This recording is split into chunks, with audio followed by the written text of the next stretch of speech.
You're listening to the Light Over Time podcast with David Sargent, Korey Bartos, and Dr. Davio. And we are here today with the 50th episode of the show. The freaking 50th. We've done it. 5-0. Yeah, that's a lot. We didn't think that we'd do more than like 4, so we're doing pretty good. We have... I think I was a little more optimistic than I think you are. Or were. I don't recall. It's been 2 years. So we have some beers. We have kind of a mega show for you. David has a ton of stuff going on.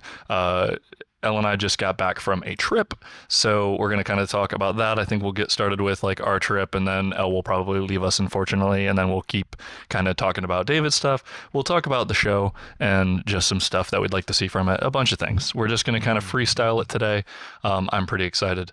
When have we ever not freestyled it? Hey, sometimes we have a semblance of being orderly. How are you, Elle? Good. Good. Glad to be here. Good.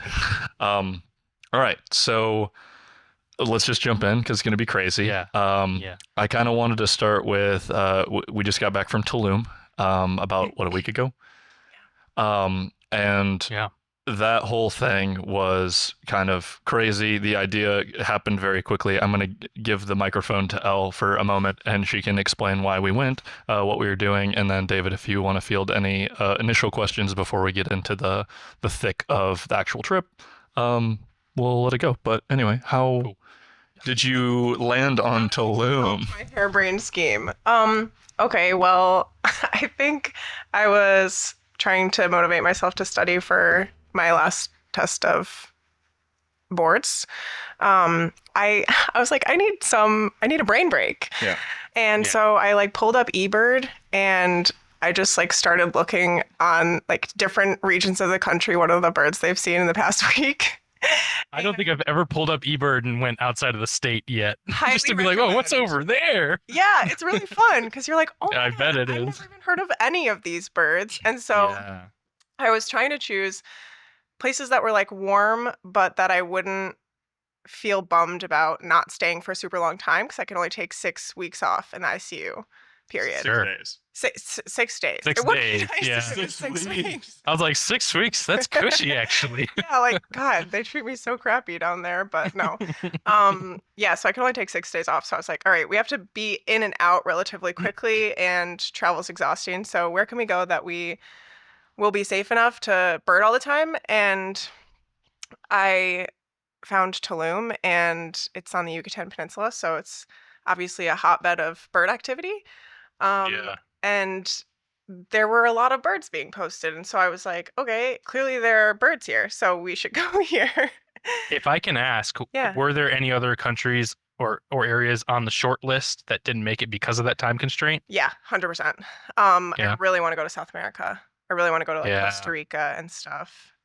Costa Rica's big. Japan has some really crazy birds too. So like Asia is also on my short list, but my short long list. But yeah, definitely the time. I bet Australia has cool birds. Like, But a lot more things that can kill you. True, that's also true. But yeah, so I chose Tulum, and almost immediately after booking it, I posted in some forum about people traveling to Tulum, and I was like, hey, my fiance and I want to go birding in Tulum, so like, do you guys have any tips? And they were like, that's a terrible idea. This is not a place for birding. Oh my gosh. Yeah, they were like, this is a tourist whatever. Just pure tourism and resorts, and like it's all been completely gentrified, sort of. And so they were like, you should really go somewhere else if you're going to bird. Yeah, so basically, I didn't really have a lot of a say, and I just kind of wanted to hopefully facilitate. And so she kind of like was like, okay, I think this is the spot, because the traveling was short. Like our flight back was like 4.5 hours from Tulum to Detroit. So like it was like straight away. That was cushy. We had a layover on the way in, but that's not so bad. Usually I would prefer the one way straight away coming home because you're tired. But I will say that my initial research after she said, hey, we're going to go to Tulum, we started looking at places. It felt dismal. It did feel really bad. A lot of the tips were not conducive for what we were trying to do. Everyone that goes, I mean, if you've heard about Tulum at all, I'm sure you heard because somebody you know had a wealthy wedding there, or they go for like sitting on beaches and getting hammered and partying. Like that. This is in the Yucatan, right? 2.0, yeah. It's New Cancun. So Okay. essentially, It's you like know, Miami of Mexico in a way. It is. Okay, I got you. and so I was, feeling a little strange about it. But then, how did you were just looking for places? How did you land on our spot? I looked at so many places. The accommodations there are relatively reasonable if you're not trying to stay at a resort, which Mhm. we definitely were not. And so there were like quite a few options, and a lot of them had amazingly cool features. Like this one place I looked at had a cenote like in the yard of the place, and I was like, that's really cool. Like that's a natural feature there that is kind of unique to that area. So I think it is unique to that area. Yeah. But so there were a ton of options, and I was really tempted. But then when I found this tree house, I was like, okay, there are 23 reviews total, I believe. Like anywhere I could Okay. find 23 reviews is as many as I can find, which isn't All right. a large number. And I'm a data person, so I was like, I'm really not sure about this. But every single one was like 5 stars, amazing place, so many birds. And I was like, That's say good. no more. Say no more. Yeah. Yeah. It's better than 2, and they're like 2 or 3 stars. Yeah, exactly. And I didn't see anything about like it's not clean or anything Right. like that. And so I was like, okay, clean birds. Those are like, and safe, I guess, is ideal. But like, Okay. you never know. I mean, you're in the jungle, so anything can Now, happen. okay, so I've had this picture in my head, but describe to me like you're walking up to the place. You say treehouse. Build that picture for me. Where are you It's staying? really cool. I think it's a lot probably like what you're picturing, but it had this big like wooden fence around it, like literally made of trees. The whole thing was like very natural. You could tell that all of the elements of the local area were inspired, or yeah, it was inspired by that. Um so a lot of wood, a lot of like not perfectly matching wood. But it really was like a treehouse. And then in the backyard there was like this big tall watchtower thing, I guess I Yeah. want to say. Which was similar. And the whole thing ran on solar. So it's like Wow. you're really you're not roughing it, I don't want to say, because like we've roughed it and that's a different thing. But I think it's as close as you could get to being immersed in nature in that Sure. whole region. Yeah. It was pretty nice. So I was a little sketched out because I Google like earthed it, and you have to get into a cenote like park to get It's up a to national it. park. Yeah. Yeah. So like you drive up this like super dirt road that has kind of like a gate, and it's like there's a couple of buildings for like visitor information and stuff. And then going into it, it's very new. They're just starting to develop up there. So it's basically one road in, and there's a couple that shoot off to a couple of different really small but kind of like trying to be really boutique little like pseudo resorts. So the like when you look at where you park, it looks like a little dirt path, and then the gate is made of like actual sticks and wood, and it's like all bolted together. It's kind of sweet, like it's super natural looking, like she was saying. But there's only it kind of felt like there was a few places to stay in there. There was a couple that stayed for one other night. We had the whole place to ourselves. So Which is not huge. It's probably 4 or 5 rooms maybe total, so it's not like a huge building. yeah, but so when you walk through the gate, and it was really what made me feel good right away is because we got there in the late afternoon, and there's a camera before you even get in the gate. There's another camera when you get in the gate. There's a big bolt lock on the gate, and then when you get in, it's literally a multi-level treehouse. It has like to get to our first floor like room. It had 2 little baby steps of stairs to get to a big terrace. For Okay. Hammock on the terrace. It was like incredible. it was this beautiful, like it looked like it was if you took, I don't even know, like walnut and maple and made like one board out of it. I don't know what kind of wood it was. I probably should have asked, but it was beautiful. And the whole thing like was just big chunks of natural wood. Our room was like way more than we needed. It had a little kitchenette. It had like a little table we sat at every day to eat. It had a really really honestly solid bed if you weren't 6'9". It was a little short for me, but The bed had a canopy, Yeah. which is absolutely clutch because you're completely Wow. you're relying on all the windows to be open all the time because it's such a hot area. Like you need airflow, and I would have struggled Yeah. if not for the canopy because there are bugs. Cool. There's bugs, Yeah. obviously. Like Yeah. there's holes. I mean, there's small holes, and it doesn't feel like they're like it's unkempt, but there's like holes in the floor. yeah, like it's a treehouse still. It's definitely not like a sealed off insulated Yeah. building. There was a couple of massive spiders that I took care of. We had a little lizard buddy that like came to visit us and was like, I didn't mind the lizard guy. He was gonna eat a bunch of bugs. He was chill. I just I didn't don't want like to, sleeping where I know spiders are around. Like I know you're like in the jungle basically, So but if like you're netted out, ugh. like this net is tight around your bed, it really felt Cool. like nothing was Yeah. gonna get in there and freak me out. Because otherwise, I would not have slept. Like that's just, yeah. It would've That's been- appreciated. There was a big like cockroach looking demon one night, and then I finally found him one day and murdered him. He was awful. I tried. Also, that no. the like groundskeeper gardener guy told us that one time he shined the flashlight down in the dark in the early morning and he saw like a bunch of glittering things, and he was like, "What is that?" And it was a tarantula who like emitted her babies. Yeah. And they were like No. a million tarantula babies. This Oh is, my like, God. my nightmare. So I was like, I'm not gonna look down at the ground So, at night, and it'll be fine. Sidebar: I did see a bunch of baby tarantulas Oh my God, shining my flashlight. I didn't bring it up, Wow. but two of the nights I was kind of looking around, and they were out there. But they don't climb up into your stuff. Like they're not gonna. They don't climb stairs, and so then Yeah. They're like Okay. they like the cool earth, and they hang out in their little ground nests and stuff. So Yeah. I've heard tarantulas are relatively not aggressive and right, don't yeah, like they're to not bother they're not humans. poisonous. They're not gonna hurt. The other creepy like demon spiders were awful, but. Uh-huh. We didn't have too many of them. Honestly, we were really fortunate. There was almost no mosquitoes.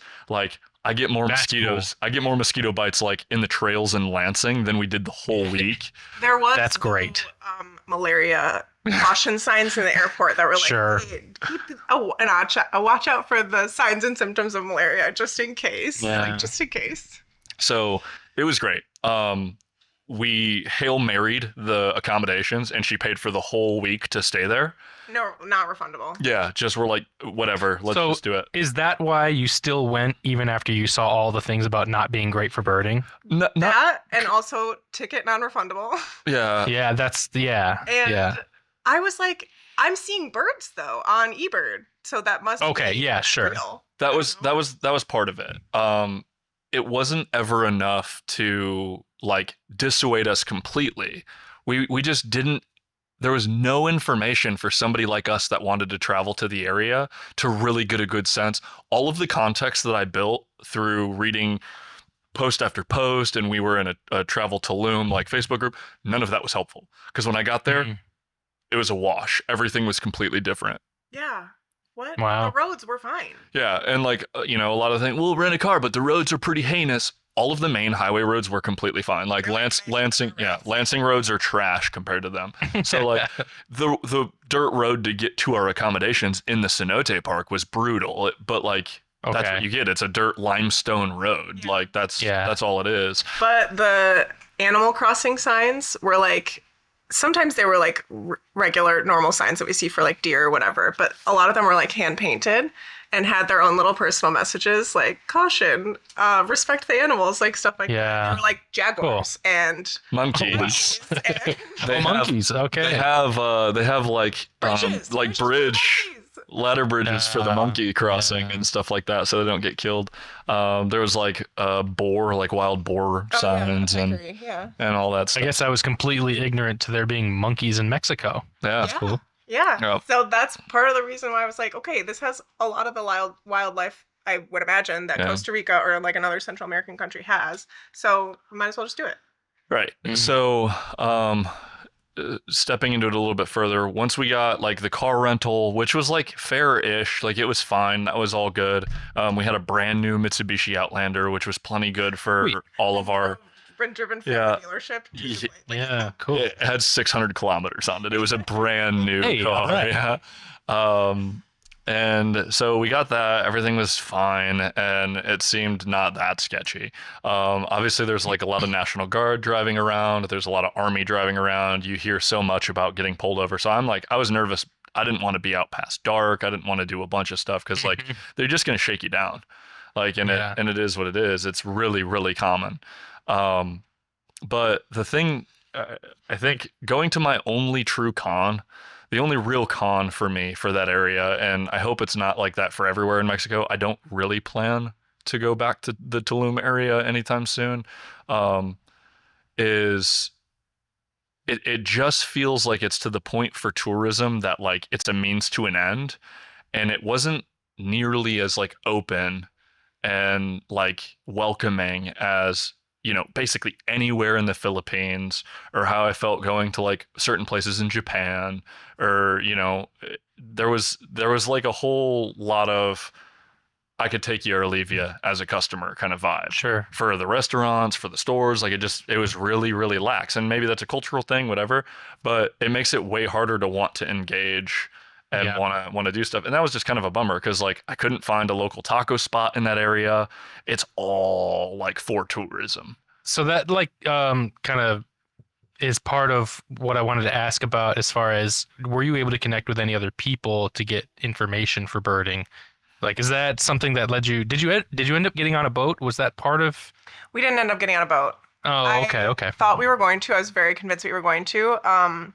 But all of the boat excursions, first of all, we did not plan because we were like, let's just wing it once we get there. So, Right. like I feel like it would have been better if we had planned that. But they also pretty much always had a bunch of other features like that were geared not mainly toward birding.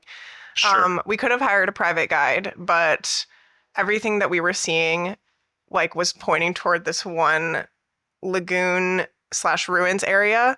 And I was like, I really don't feel like we missed something there because we only saw like half the birds I'm seeing on this list. So like Sure. there's got to be some other place we didn't find when we went there. And we should go back. So instead of doing a boat tour.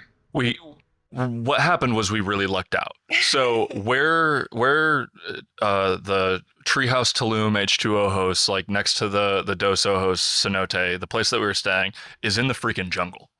Yeah. A lot of our really good shots from that week, we would walk up and down the road. We would go into the little side roads. And we got a ton of sick birds. And we'll go into some of those in a shortly. I can go through some of these photos, but we realized like well within the first day and a half that we were like, oh, this is actually awesome. Like we potentially don't have to leave very much. Yeah. And we were a little like skittish, I guess. I don't really have a better word for it. We are like, okay, like let's like feel this out.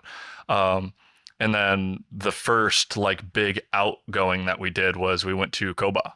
Yeah. We were like, okay, let's look at the ruins. There's basically two main sets of ruins in the area. It's the ruins downtown Tulum, which get crazy. And then there's this one you got to drive like an hour inland. And we were like, okay, well, that's not that far really, because it's like 15, 16 minutes to Tulum. So it's just another like, 38 minutes to get to this other spot. And then when we roll up, there's a big lake before you even get to it. You pay to get into the park, and then you pay to get into the ruins area. And it's like $20 or $25 for two people. Which is way better than when you're in Tulum and stuff like that. They'll charge you so much for every single little aspect of it. Like you're going to pay for your parking, you're going to pay to get into the area, you're going to pay for the actual ruin ticket. And I would say it was probably more, it was double. It was at least double in Tulum than it was in Koba. But where we lucked out was when we showed up to Koba. We tried to go like kind of early. We got there a little later than we had wanted. She definitely wanted to get there like super, super early. But walking through that whole area was like kind of like just really dope trails and not a lot of foot traffic. So we felt really alone. This is the day we saw the monkeys. So like immediately. We did see some. Like Okay. 10 minutes in, we saw. So, and we got some pretty cool photos of those, which we'll share here in a minute. Awesome. And they were like wild, so they yeah. weren't in like a sanctuary. They weren't contained. Right, they were literally wild, and That's huge. those are spider monkeys, right? Yeah. So wild spider monkeys. We got a beautiful photo of like a mom with its baby on its back, like. But we saw. I mean, getting into some of the birds. So like, Let's we start off with how many. how many? I think. Oh yeah, I wanted to ask, what is your count? That was one of the other things that made me be like, I don't know that we need to do a tour, because the tours were like, we promise 40 to 80 birds, which I don't really care about the numbers Wow. necessarily. I was just every day so pumped to see even the same birds we were seeing, but also like Yeah. we saw new birds every single day. Yeah. But I think I'm currently up to 86. From the So, trip. yeah, yeah. That's great. And not all of That's those are awesome. like lifers. I think there's probably 78 to 80 lifers. So like the vast For majority sure. are lifer. There's only a few birds that had some crossover, but yeah, it was really cool. It was way more than I thought. And I didn't That's really have awesome. much of an expectation for that, but Yeah, we didn't know what we were getting into, but like when you look at stuff, the stats are like 80% of all the birds in Mexico go through the Yucatan Peninsula. So like you could potentially get most of the Mexican birds if you do good birding in the Yucatan Peninsula. Yeah. So that was one of the stats that early on I was like, okay, but there's a lot of freaking birds here. Like, so we gotta, it's probably worth it. We just gotta figure it out. I think it's like, I feel like we are pretty independent, like do it ourselfers. And so we were like, let's just go find the birds. Like Yeah. it can't be that hard. And we're still learning that about each other, but like it's nice that all I need is a bunch of land and our cameras and like some snacks and we're vibing. I don't need tours. I don't need like all the fancy stuff. I don't need anything. Like I It just want, sounds like your accommodation selection helped you out a lot there. yeah. 100%. I think if we tried to play it safe and we went to a resort or something, we would have had a miserable time and we would have Yeah, I kind of think so. So again, all the birds in Koba never even really got that busy. It started to about 11 o'clock and we got kind of through all of those ruins and it was all good. Sorry, beer. But then we get through there, we kind of go back. We were basically with like, what's the plan for the morning? And then we go have food and then we go take our walks before like nighttime. And we basically just did that every single day. All 6 days we were birding basically the whole freaking time. We would break for food and we would break for like maybe a little bit of chill and editing time. Editing from the top of the watchtower, so Yeah. that just in case we had our cameras nearby. Editing literally from a lookout tower that had a little bit, it just had a nice little hammock, a table, and you could see basically in 360 degrees. So every time we were up there, we got one or two new birds that we'd never seen. And it was constant, which was incredible. If, the thing that we talked about a lot during that week was how sad it is that area where that accommodations is going to keep getting like more developed and it's going to not be that dope very long. Yeah. At least for birders. Yeah. So Yeah. like, So that's why they said that. That like, the people weren't wrong. yeah. But If you do want to bird and you're thinking about a cheap-ish trip, you can knock out a pretty affordable. I think it was less than $50 a night or something. Yeah. yeah, it was like 46. Yeah, a night. cool. Which is like, and again, we had it to ourselves all but one night. It was like That's us and the awesome. groundskeeper, and we never felt weird. The one groundskeeper guy was super nice. And then the other guy, he was just like a handyman, and he was just there like making sure things were good. And it never felt strange. It felt like our space.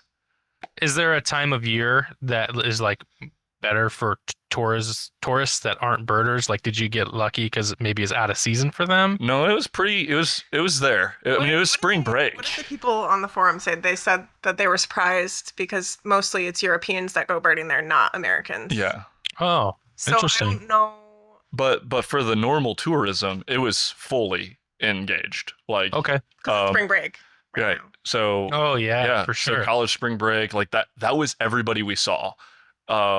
I thought it was bad. So again, your accommodations being outside of like the whatever metro area of Yeah. Tulum would be Huge. helped you out again. Yeah. It was like I said, all that part was perfect. We take a day, we do some more birding, we try to figure out where we're going. We go to the Tulum ruins. The Tulum ruins, unfortunately, are way cooler as far as ruins go because they're on the cliff faces, so they're on the ocean. It's like the sea. It's like the wall that they built to protect the whole area. Yeah. So It's like the first line of it's defense. gorgeous. It's like the Mayans were like, this is home base for this area was the vibe. And it's like really well engineered too. It's like really cool to see all that. Like there's stuff like built into retaining walls and stuff. Yeah. And really, really Yeah. thick like archways that are, I don't know, several feet thick. Yeah, it's incredible. And what was nuts was, so we get there right, like we go a little early, so we have to like wait to get in. We get all that stuff dialed. We're like kind of shooting. We get a little couple birds, some snacks, a little like 7-Eleven coffee, and then we go in, and we were again astonished. We're like, oh, this is great. And we're taking photos. We finally see some water birds. We get like a brown pelican. You get It's a frigate bird. the magnificent frigate bird, which is the most crazy name of a bird ever. 7 to 8 foot wingspan.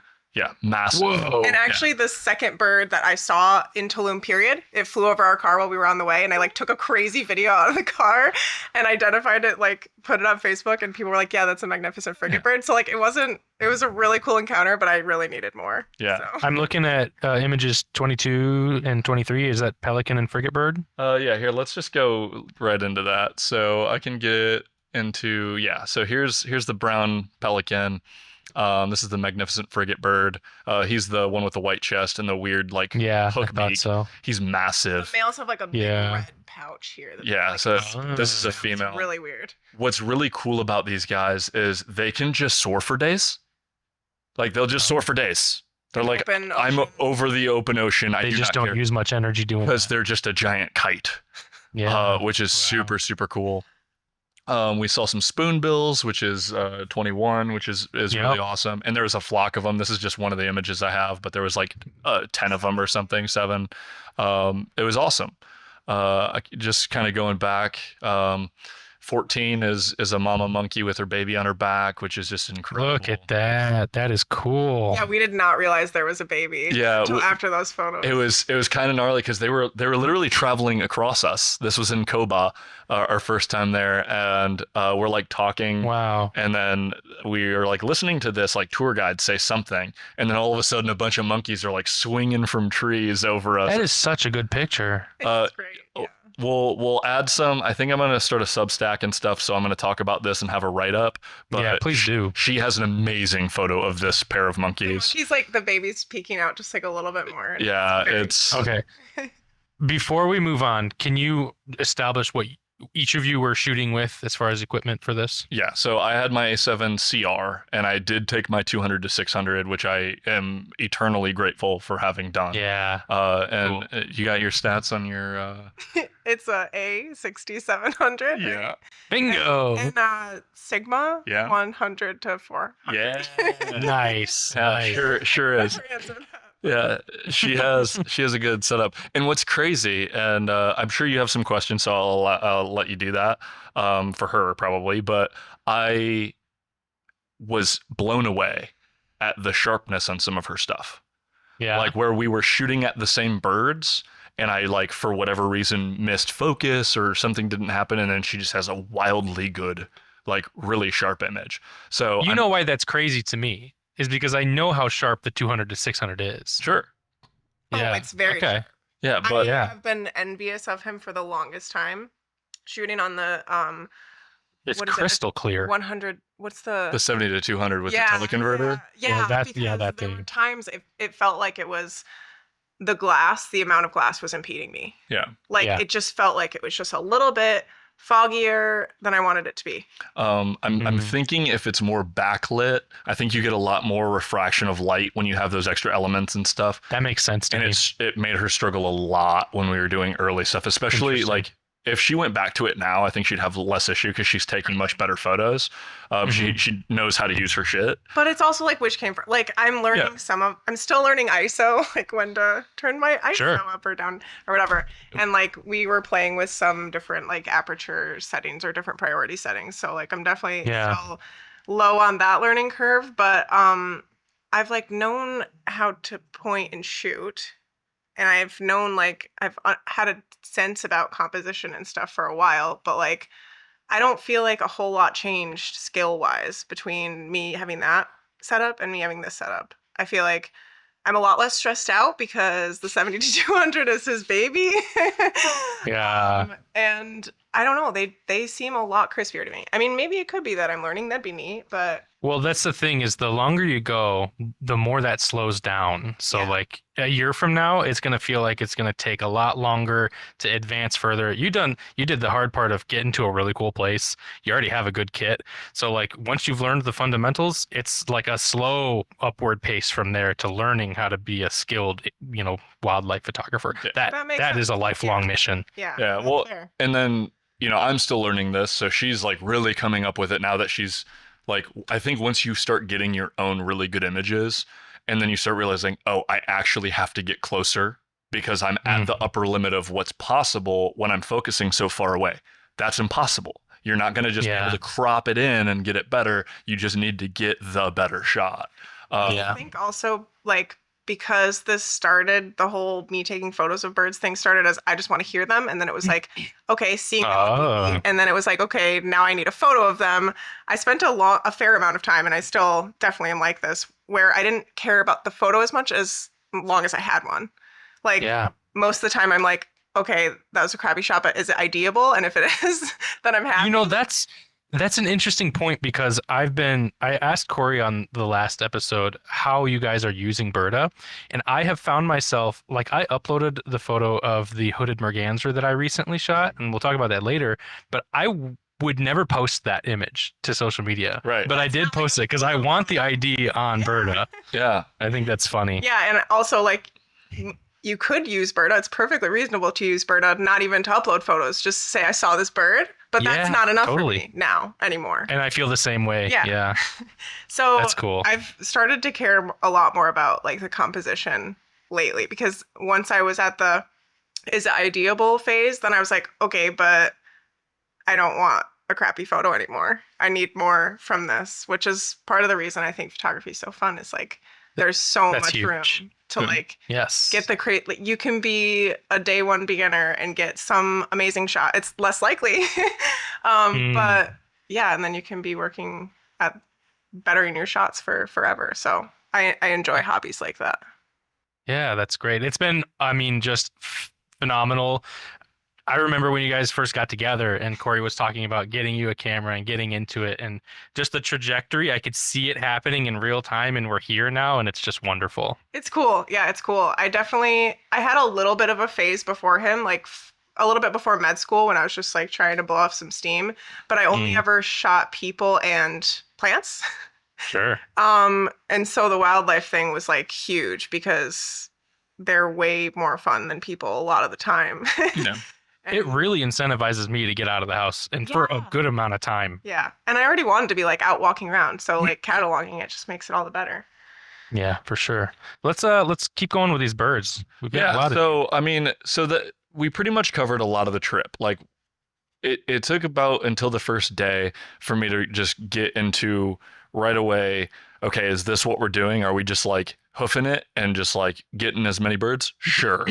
Awesome. That opened me up for like, we can start pushing our comfort zone because as long as we're happy with this, there's nowhere to go but up. So we'll figure it out. But again, we started cooking our own meals almost every day and stopped eating out because it was just touristy food locations. It was kind of like hard to get stuff. So we were like, I guess this is bird trip, which worked out great for us because we got, again, 80 something birds.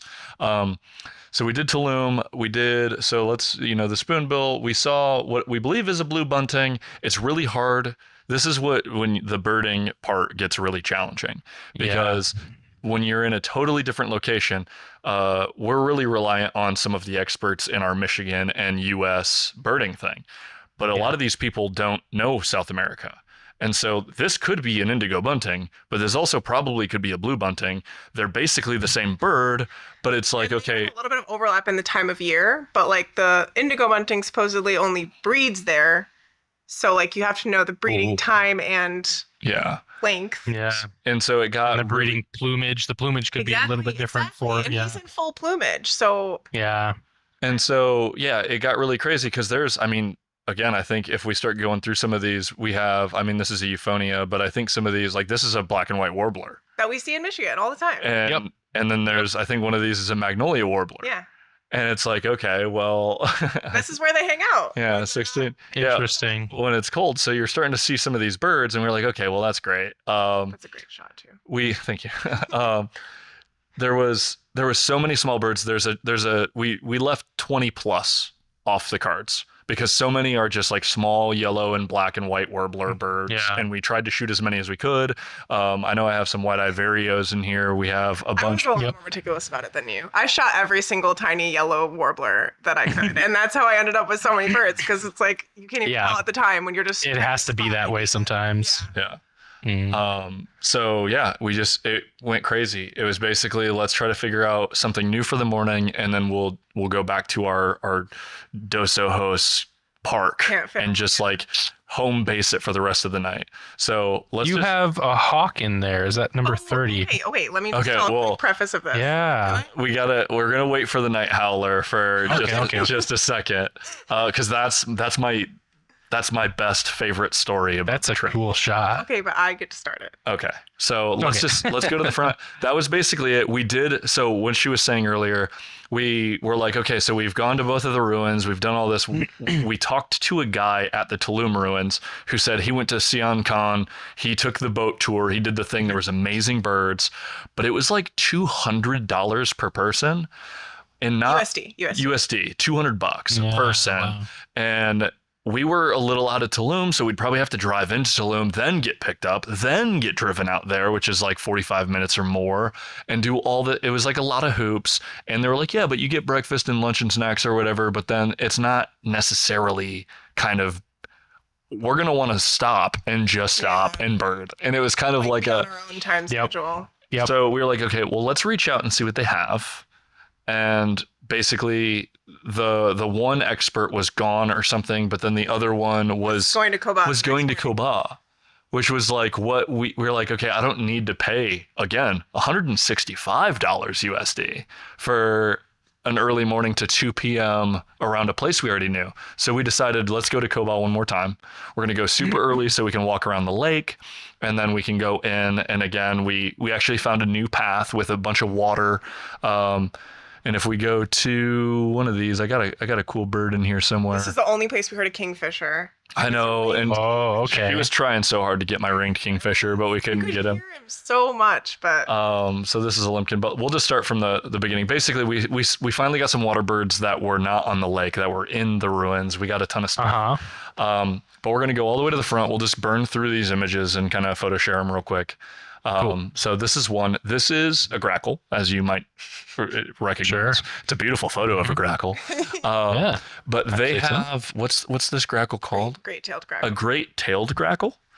And Which when I think we may have here. I know we have common, but we have a ton of commons Yeah. down here, but I haven't seen this boy that just has this magnificent giant tail. I don't even think this is like the big-tailed ones, but it's this big like V-shaped giant tail, and they're everywhere. One thing before you go through the rest of them, I want to ask, how difficult was the lighting situation for the most part shooting in like a jungly area? Because I've heard that it's not so easy as far as like shadows and hard light and like being at an absence of light. So I will start with, it rained the first night we were there, but we were dry season all week. So we had sun and it was beautiful. Okay. I wouldn't say it's we're in Lansing where it rains all the time, and we're in overcast in the woods. Sure. So yeah. like I would take Similar to being in the woods and overcast. on a beautiful day, because it was sunny every day. Oh, sure. Yeah. the sky, horrible, really hard. Right. Not great. But the times we were going out, like not peak sun times, early sunrise and We're like trying to middle do- of the Yeah, day, yeah, late yeah. in the day. That That's and good. also the canopy of the jungle, whatever plants and trees they have there, like provided a really nice like muting. Yeah. I felt like it was actually Oh, good.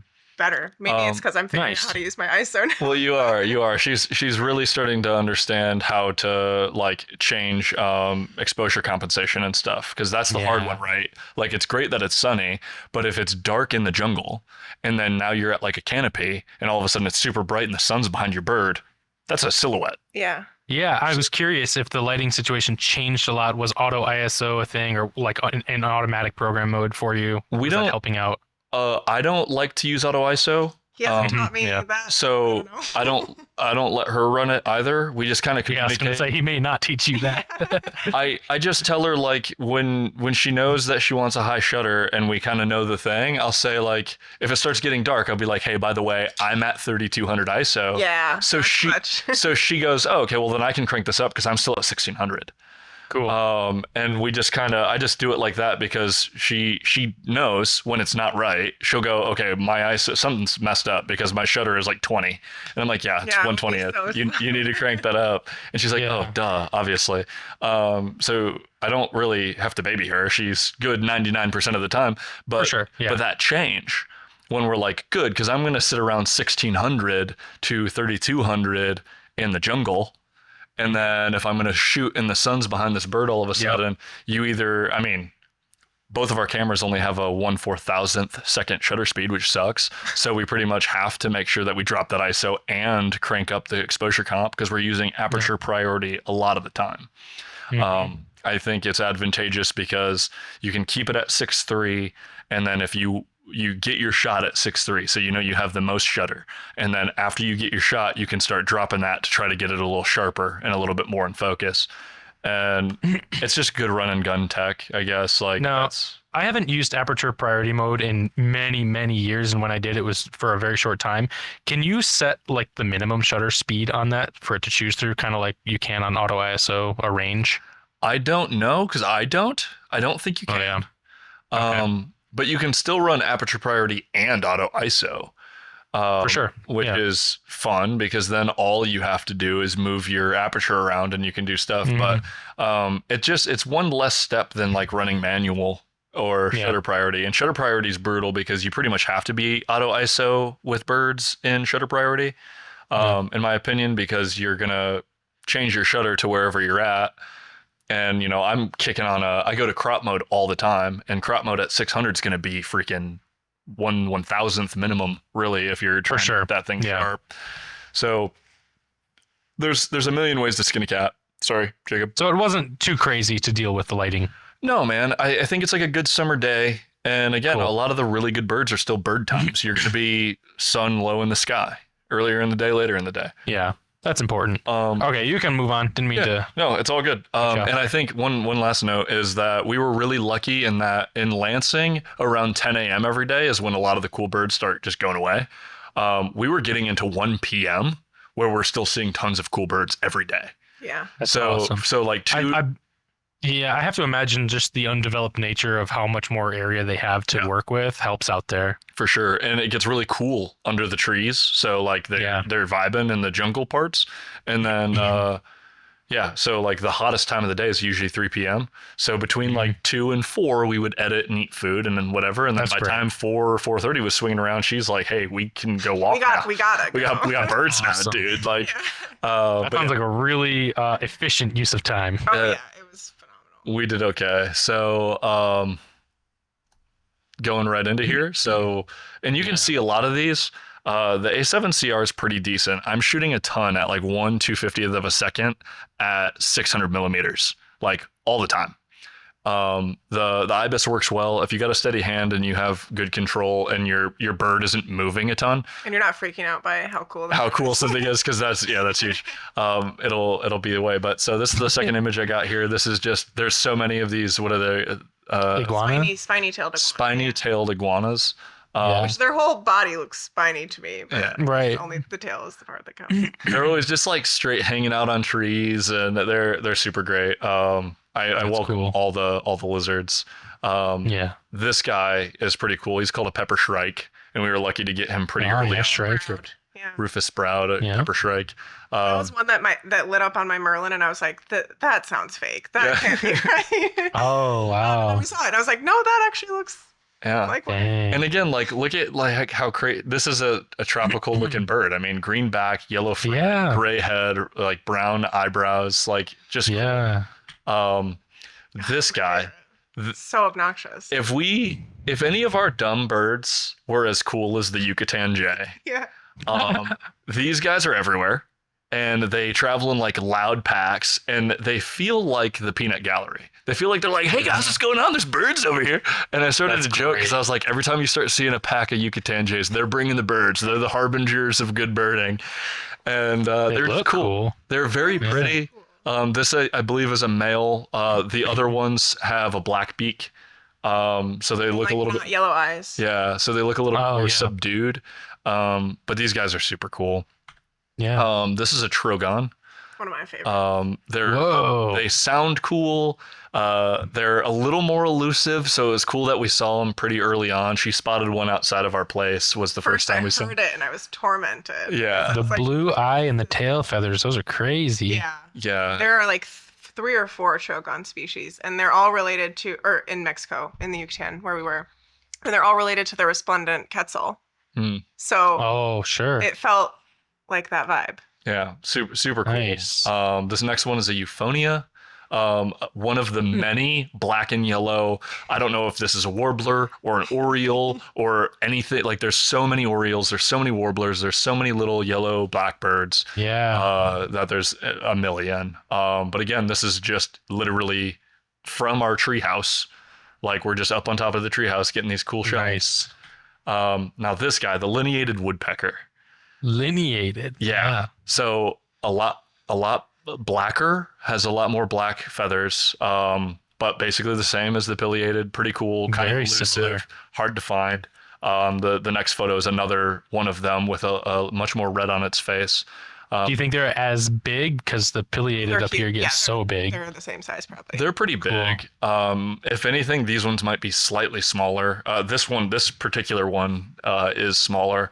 The first one that I found was pretty large, but I feel like they have Yeah. the exact same vibe as a Yeah. lineated in terms of Yeah. presence and They look like they would. yeah. several times during the trip did Merlin pick up a ivory-billed wood creeper. Yeah. So I was Oh. like, wait, is one of these a freaking? It's extinct. Because like there's articles this last year about ivory-billed woodpeckers like existing in like Texas or something, and I was like, I swear if we uncover a good photo of because we're just in the jungle, you know what I mean? Like she and I are birding literally where people are not walking around. Yeah. Not have found another birder doing birding where we were. So I was like, if we I'm not familiar with that one. Interesting. so the ivory billed is the one that there's like Woodpecker. songs about. Yeah, the woodpecker, not the wood creeper. Woodpecker. Yeah. Is like went extinct in like the 30s or whatever, and it looks very much like a lineated or a pileated, but its coloration is a little different. The stripe on its face doesn't connect to the bill. Do you think it has a very similar call? Could it have been easily mistaken for I the believe it wasn't lineated? So Merlin wasn't wrong. There was a bird called an ivory-billed wood creeper.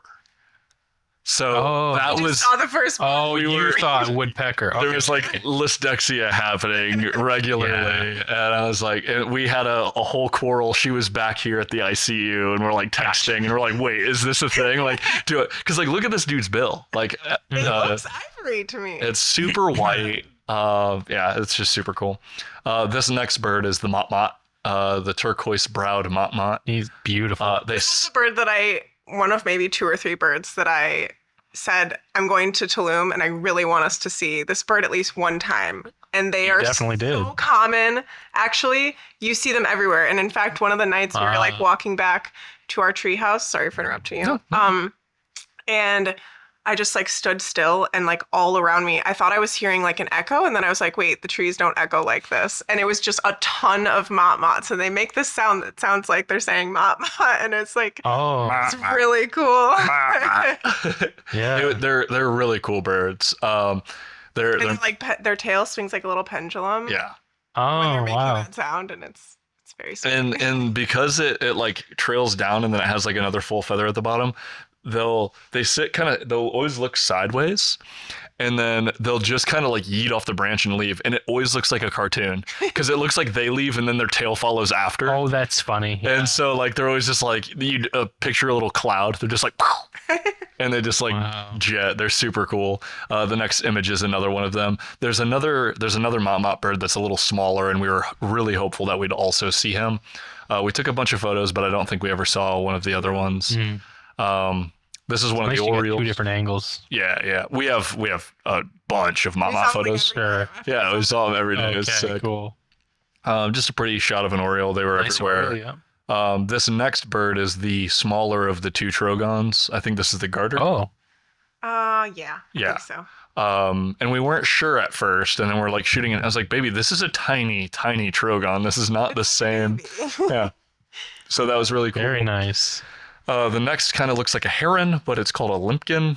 Whoever Yep. named him is a goofball. Huge. Uh, Huge bird to be called that. And Yep. Yeah, but super cool. He was just, that was the second day when we went to the river or the lake at Koba before going in on the Friday before we left.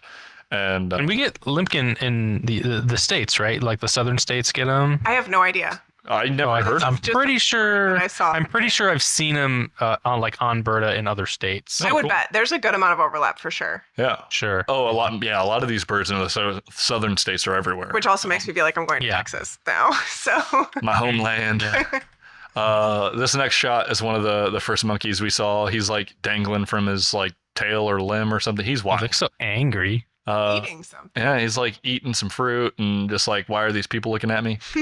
Yeah. The mama and the baby again. A crocodile Wonderful. in the same lake that we saw at Koba. Whoa, he's huge. Yeah, he's massive. And there was 3 children like 20 yards from it. And he like ran over and he's like, Human children. yeah, human children. And he was like, Okay. he was like, crocodile. And I went, yeah, buddy. Spanish. Like, Spanish, yeah. obviously. Yeah, and I was like, yeah, dude. Yeah, please don't get Oh. eaten. That guy is so close. Why are you? They were like sitting on a boat, just like there's a big crocodile. Yeah. It's like you are a delicious snack to my man over there. Apex predator. The warbler. This is a summer tanager eating a bug. Nice. That was pretty cool. White and black warbler. Another euphonia with different plumage. I don't know if this one's female. Or Yeah, if yeah, it's- that one's female. That was Um, right next to the other one. yeah. And then the spoonbills. What was this called? Aninga? An aninga. Is that how you say that? Guy with the wings out. Yeah. Cool. He was really cool. He sounds demonic, and Yeah. there's a Yeah. couple of them. This is when we found the second trail. There's a cormorant. I didn't even realize there's a cormorant under him. Oh, I see it. Yeah. That's funny. We found the second trail that was a bike trail that we completely didn't go to the first time, and there was water. And this is where the ringed kingfisher was running around somewhere. We tried to find him. The magnificent frigate bird, brown pelican, olive-throated parakeet. Yeah. Nice. Which was pretty cool. Like these guys and the Amazons just like fly overhead, and you're like, They look like they are a pet. yeah, they're like, that's a Petco Yeah. bird. I don't know, like who let those birds out. This little guy's a quaddy. We were really lucky to see him. We Ooh. wanted to see one so bad. He has a little damage on his like right shoulder. He's another one with a Yeah. crossing sign in the national. He got a bite out of him. Yeah, but he was He vibing. looks kind of like a lemur and a badger. Yeah. Yeah. Yeah. Yeah, a little raccoon mixed in there. He's Maybe. super cool. Huh. He climbed down a tree right in front of us. We were in Kobah super early, so no one was there. Yeah. And he just crawled down. We got a few photos of Nice him. light through the tail. We got this there's a bunch of hummingbirds, which is sweet. I So believe this is a hummingbird on the branch. Yep, and it's the same Oh. bird as the next image. Okay. And Oh, buff-bellied. yeah, beautiful. you said it Buff-bellied was a hummingbird. buff-bellied hummingbird. Which makes sense with the buff belly. Yeah, Sure. and I was missing them all week. She has many more photos than I It's do. getting so frustrated. Yeah. But they're fast, and you'll hear them do their little call, and then they're gone. But I got a couple sick images. This is an ocellated turkey, Sure is. which is kind of wild. They look like weird dinosaurs. That looks like herpes on their head. I just Yeah. can't unsee it. Turkeys, man, it's like you think you know what a turkey looks like until you look closely at it. Yeah. Yeah, It's kind It of is alien. demons. This is a black crowned titera. Oh, you're right. Yeah, you're right. Hey, I know things. Beautiful image though. Love that bird. He looks kind of shrikey too. He does. I Yeah. bet they're related. Yeah, Yeah. he was a pretty bird. I liked him. Okay, so this is a photo of Elle in the jungle in like barely path. So they have I'm some, glad you got some pictures of you guys somehow in this place. we have some selfies and stuff too, but Sure. so this is they have these like markers in some of the and this road. This is in the Dos Ojos like area Yeah. that are like I'm fairly certain this is going to be developed. and they've macheted it so it can be pushed out to go to where the construction was, because we could hear construction way beyond them. And these are going to be roads one day, which is like kind of sad. But we received the information that anywhere that doesn't say private property is fair game to walk around in. So we were like, okay, there's no trespassing. We're good. But I always snap photos when we're out birding, and she hates it. And this one looked particularly cool because she looks kind of like a badass. I was trying. So this is the third middle of the jungle hike that we tried to see this frickin' bird. So this is a fun one, and I'll let her kind of go. This is the third time we were in the jungle to find this one bird, which we affectionately call the night howler. And you can tell this story because this is kind of like the big one. Okay, so first night that we were there, we went on a little walk toward the front of the park where we were told there was a store. It wasn't much of a store, but that's their idea of a store out in the wilderness. So trying to walk to this store and like seeing a lot of birds, which we quickly found out are very like ordinary birds there, like the Yucatan jay and the just a couple of other random guys that were there. So like it was just a really fun, exciting little walk for us. And then on the way back, I heard this bird that I could have thought was maybe a mourning dove or like some type of dove. It was like pretty ordinary sounding, whatever, but I was like, Merlin's like not picking this up. Like a mourning dove? Yeah. It literally sounds like "ho." Yeah. Okay, all right. I'll take it. And you're like, oh, okay, because I remember, because it sounds like he's saying hawk without a K.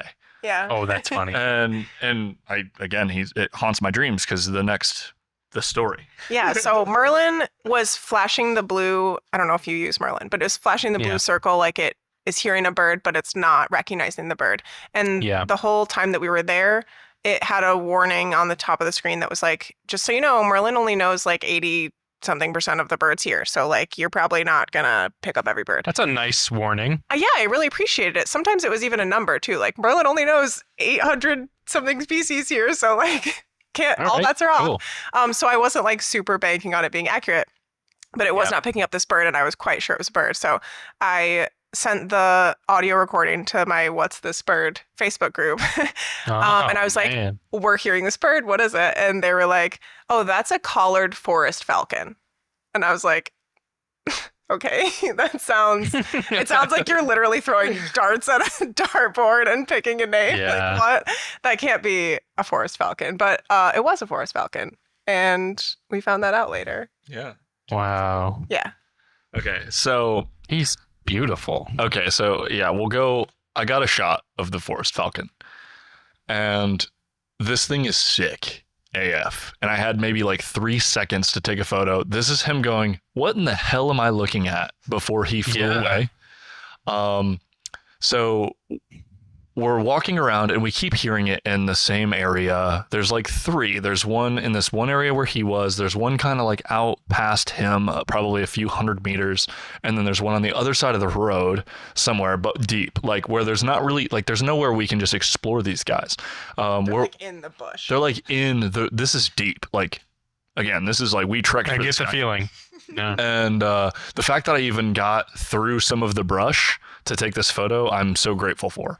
But we're like looking, and we originally hear it, and there's this gate, and this dude has like a big pasture. I don't know if it's like fruit or what it is, but it's not actively attached to a resort. There's like a kind of nice bougie ass resort like kind of next to it, but this is like private property. And we watched like a dude with a bike like go up to it, open the gate, go in, and like trek, and he was clearly somebody working there, somebody who knew what he was doing. And we're just like, he's like, we can see straight away the woods that he would be in. And this is when we're walking around. She's a little frustrated. We don't really know what to do. And then I see one of these paths that are like clearly marked with these little cylinders. That's like, this is like a path that I cut. It's not that often also that like, I feel like the landscape is inhibiting me from seeing a bird. Like not a lot will keep me away from birds when I want to see them. But this was really a struggle. Yeah. I mean, the jungle's jungle here. This is like, it's really old brush all the way to the bottom. It's not like our woods where it's like there's not a whole lot of old growth. It's kind of everything, barring some locations. And so I was like, baby, we should go through here. And I'm starting to crush. I'm just like, all right, let's go. I'm moving, scooting, grooving, trying to get through there. And like, I'm stopping and getting like, I was getting a little frustrated, but I was like, okay, well, I'm not going to like be pissy. We're just going to try to find this bird. Also, the whole time trying not to think about all the things that could kill us in the jungle. Yeah, because it was. Bears. Can't do that to yourself. Yeah. I didn't tell her until later. There was literally a massive tarantula nest over one of the logs that we went, and I was like, "Oh, that's great, sweet." Any moment we could just like be face to face with something really nasty and really, because there's scorpions down here. There's all sorts of stuff. Sure. Yeah. And we're just Malaria too. and tons of malaria. So at any moment we were like, this could be the last, but we get it, and we're getting closer. And we're getting closer, and we're getting closer. And I would say it's a regret. It's not really a regret. I freaking see this thing. I like wave her to come over. I pull a couple photos, and then I try to let her get a photo. So instead of continuing to shoot him, I was just like, go. But she gets distracted because there was a second one that flies away. Oh. And then so like I'm trying to develop the like shoot first, ask questions later. Yeah. Because she still goes like, where am I looking? What am I doing? No, put your camera up and like start shooting this freaking bird. Yeah, and I'm like, it used to happen like really early on before I was like, I don't know, I'm not good at this, but before I was a little bit better at it. If he told me that there was a bird in the direction, I would shoot my camera in that direction, and I got a couple birds that way that I wouldn't have gotten otherwise. But like, she got now that I can't do that. barely in focus flycatcher that we were trying to get for like 2 months once, like at this park, and it's like super zoomed in, and see it, and I need to frame it. Yeah. Yeah, in this environment, you got to see it. Yeah. So, and I'm like, this thing is so massive, and she just couldn't, like, she was seeing woods, which I don't blame her for. It's hard. And then he flies away, and we're like, damn. So the photo right before this of her was the next couple of times. Oh, no. Because we tried multiple times. Every time we'd hear him, we'd go to the same area. Yeah, like, I was like, we're going out again. Yeah. I didn't get him. And so like this was Thursday, Friday was like, our plan is we're going to do our thing in the morning. We're going to walk around. We're going to go eat food. And then when it starts to become nighttime, we are going to go find a forest falcon, which we called the night howler. Until it's too dark to do so, which the sun sets at like 7 here. So you are very limited. Yeah, it starts going down at like 6:40. And so you're like cranking. You can see here, I'm at 1/200th of a second, f6.3, so wide open, and at 4,000 ISO. Yeah. So it's like the fact that he's as sharp as he is, as cool as he is, this guy's elusive. This guy's not easy to get. There's not a ton of photos of him around, which is kind of cool. Like, this is like my most proud photo from the trip for sure. And it was nice. It's my favorite memory. Like, this is the hardest I think we've actively tried to find a bird. And like, again, going back to that last image of her, like just kind of listening. But have a hand on my camera, like I'm ready. Yeah, but for me, this was like, I'm hanging out. I got the forest falcon. I'm just trying to facilitate. Like, I'm trying to let her go into the path first and do the thing. Yeah. And I was just like being enamored by the fact that like, this is what we're doing right now. This is what we do for fun, which is like bomb through the jungle where there's like, it's probably not great. Like there's definitely death and nonsense out here. We heard some weird noises that we didn't want to entertain. Sure. Some huffing from something, whatever that could have been. Hoof beats too. Yeah. I think we heard a peccary. A boar or something. Yeah. Like if it was a peccary, which is basically a big boar, like GG. Like that's not gonna be a fun day for either of us. And then one day 4 paw pads at like back to back. Yeah. That were like, that feels. Yeah. Like, don't know what that is. Yeah, it's some kind of mammal. Not great. As far as the photo goes, you got a great look from the bird. I mean, you got a good view at it with the with the leg up, and it's just beautiful. It's cool. I really love that photo. And just I love birds of prey. I don't care if it's like every time I get a slightly better image of a red-tailed hawk, I'm stoked because I just think they're cool. My very first bird I ever shot back in like 2014, 2015 was osprey fishing in Maryland, and I thought it was super sick. I like rented a Canon 100-400 and put it on a GH4 with a speed booster, and I was taking those photos and loved it. It was so sick. So this was cool. Unfortunately, we didn't get any other good looks at him, but it was a hell of a time trying. Yeah, and when it comes with that story, the one is all you need. Yeah, it's sweet. Well, I got 2 because I got one of her as well. So that's sure. This is the only bird I hope in Berta that I was like, I saw this bird I didn't get a shot of it, and I feel against that on principle most of the Yeah. time. But this one, I was like, No, I'm taking one of your shitty photos. I When gave you can't walk out your door, you're back in the States and try and find it again. I would have done the same. I gave her Feel better. I gave her a B-side. The shot right before him looking at me, he's like kind of looking up and a little janky, and I was like, "You saw 2, and we tried for 2 more days, so Yeah. you can have this and you can put it in your bird. There's no reason not to." Yeah. But then the last bird that we were trying to find, it was kind of like this was the best side quest of the week. So the Yucatan jay, which is basically Mexico's blue jay. If you bird regularly in the United States, you probably know that every cool sound that you haven't heard ends up being a cardinal or a blue jay. And you're like, oh, sweet, I thought that was a new bird. Just a blue jay. So the Yucatan jay was pretty, though, and really cool. So we always welcomed seeing him. But there was a couple more. There was a brown jay and a green jay. Mm. And she wanted so desperately to see this green jay. And I never really looked at a photo, but we heard him a They ton. look like a color blocked. So here he Like, it's is. crazy. The last photo is of a green jay eating a berry. I don't even know how they chose green for Yeah, like 'cause there's that's so many colors happening. Blue, yellow, green, black face, yellow eye. He's beautiful, though. He's a tropical jay. Yeah. And she heard him The first night we heard him. the first night, I think at least in the Koba ruins, maybe the Tulum ruins, but at least Koba both times. And we were just like trying to find this dang bird. And we were making jokes because we didn't see this guy yet, and we didn't see a toucan. We were trying to find the toucan so bad. Oh yeah. And they're pretty elusive.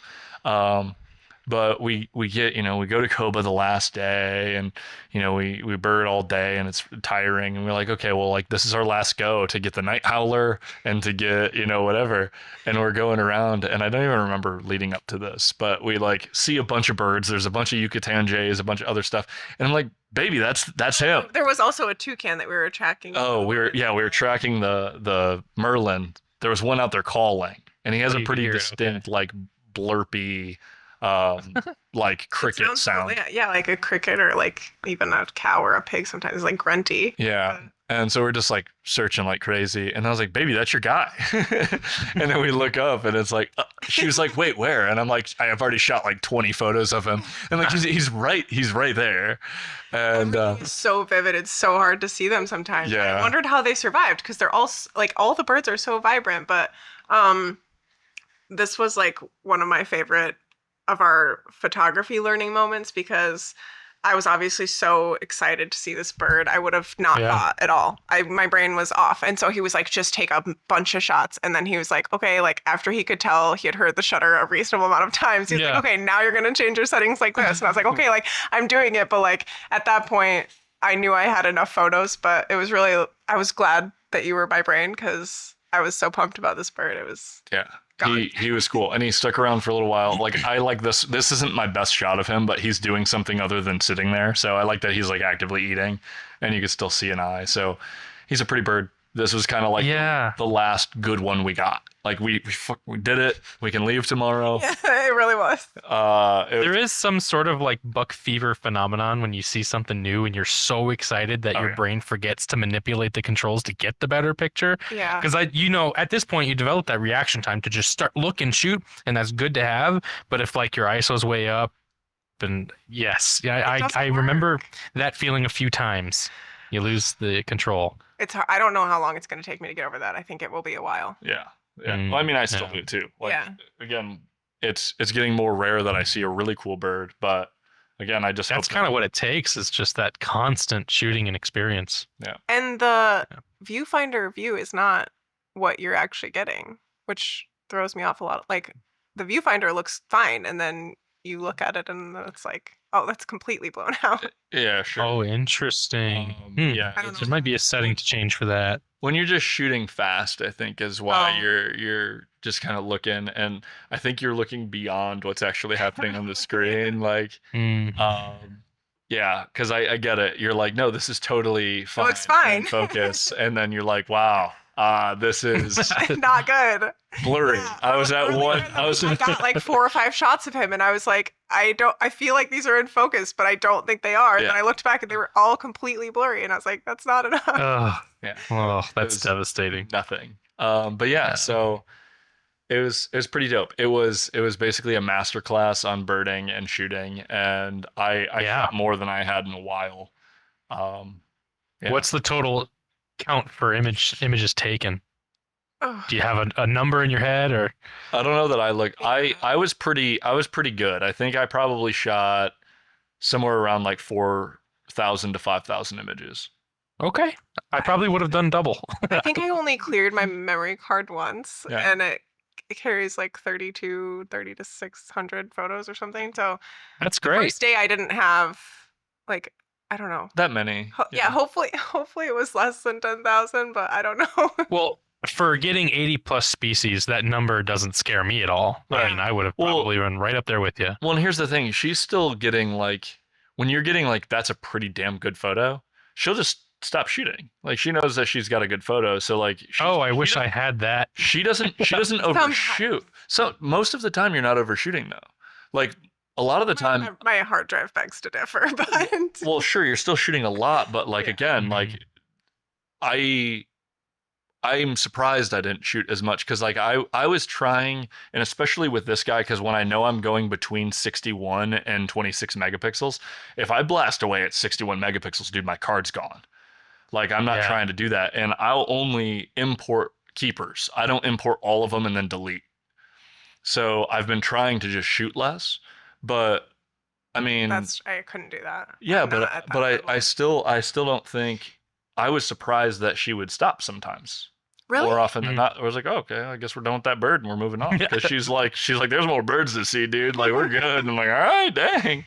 Because like Well, it certainly worked out though. You got the number. more often than Yeah. not, I'm still shooting a bird and she's moved on. That's fun. Yeah, but I'm still in that transition phase between I care About the bird. shot and the bird, yeah. Yeah. Where I'm trying to Yeah. wait for the head angle to be exactly where I want it and stuff. And you're like making decisions, tweaking controls. Yeah. And I'm sitting there and I'm like, so I've gotten much better at like click, click, come on, click, click. And I Mhm. do like a couple safeties while I'm like waiting for them. Like maybe that's good. But I'm, again, dude, with the 61 megapixel camera, that only does 8 FPS, by the way.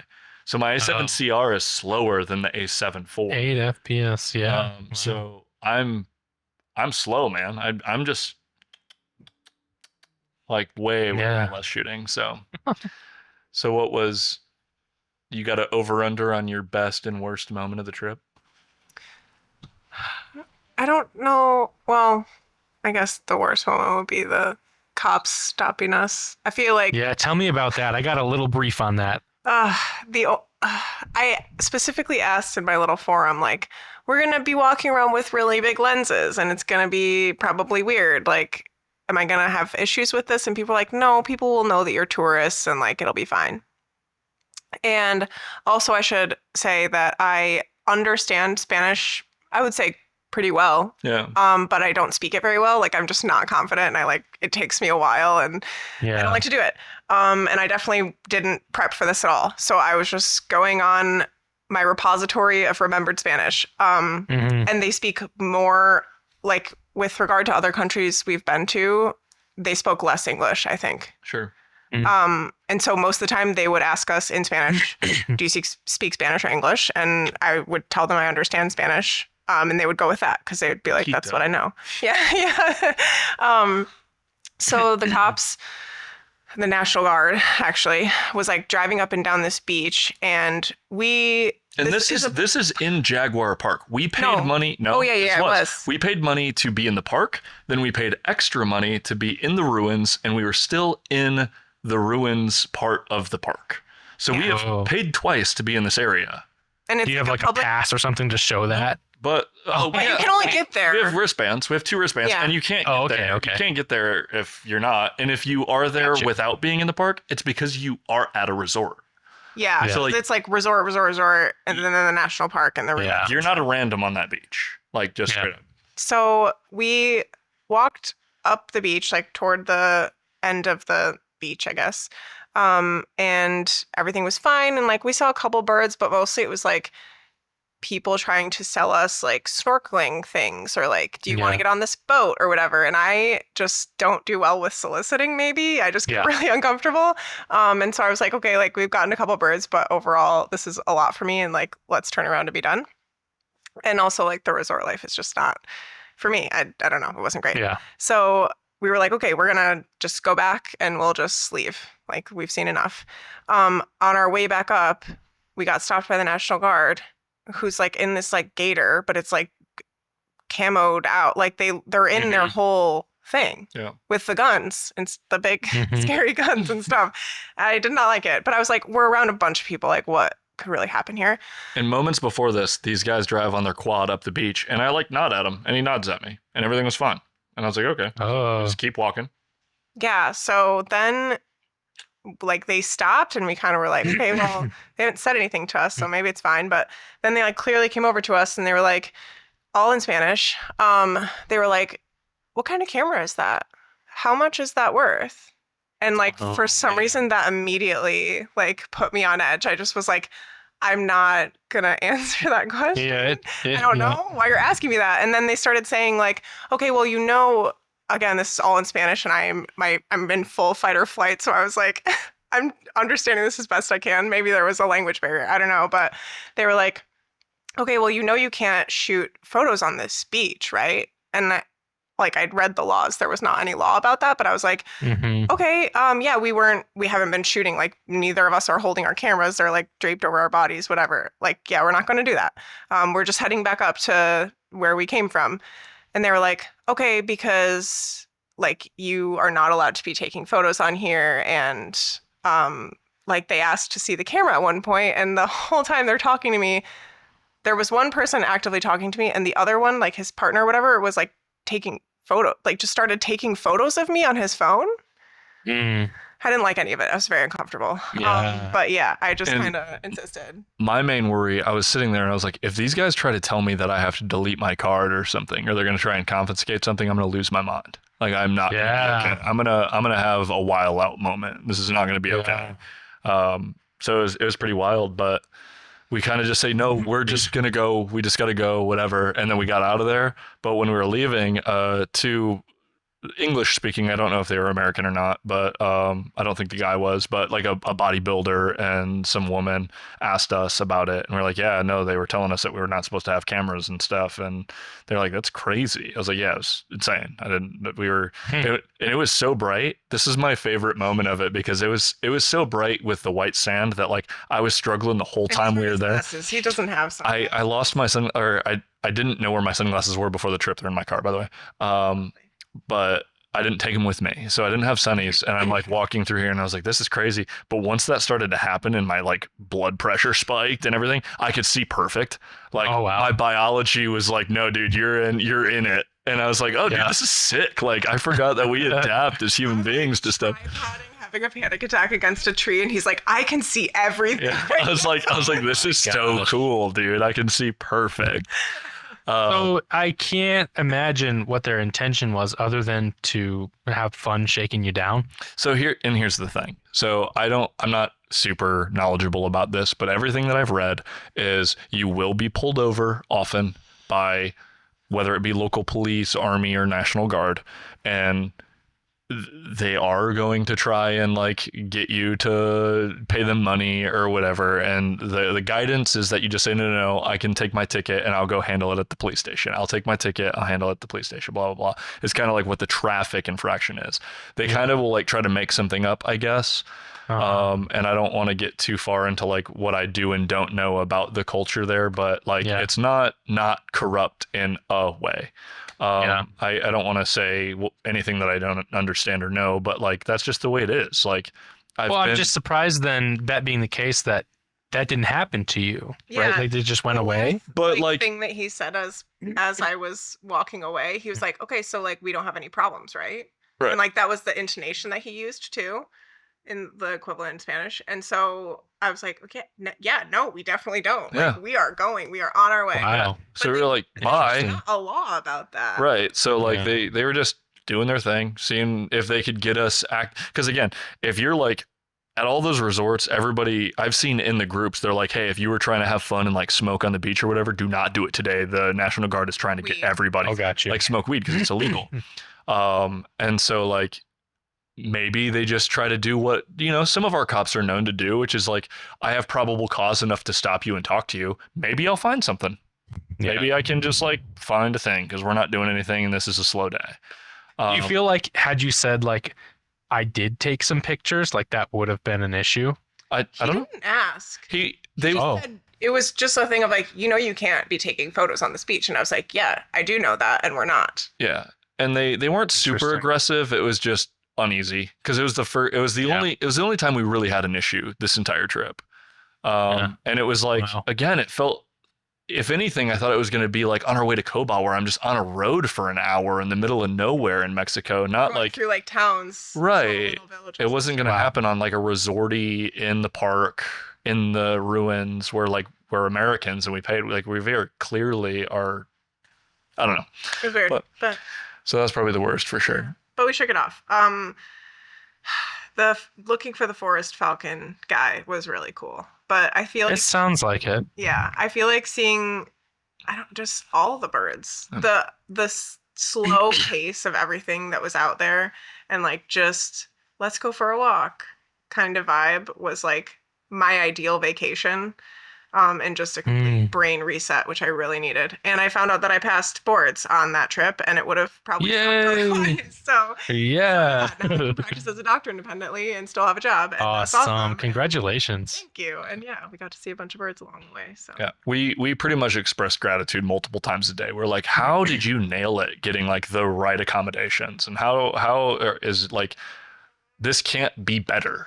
Like we just like nailed it Yeah. without doing anything. what We're it like, let's sounds just like. do it at our own pace, our own speed, our own thing, and just like it's fine.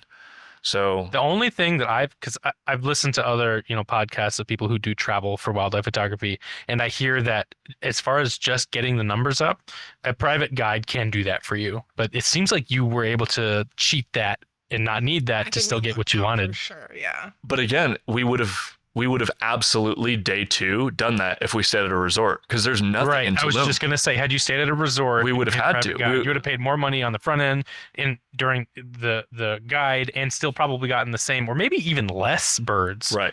Because And so of the here's- limited time for that. Here's the last thing about kind of the birding wildlife situation in that area is that because every beach, every body of water, every site that's commercialable is commercialized and somebody owns it and you have to pay somebody to do something. You can't just like, we drive around Lansing. We did all morning. Today we went birding all morning and we just stop on the side of the road and put our flashers on and we're just like there like shooting at like somebody's field.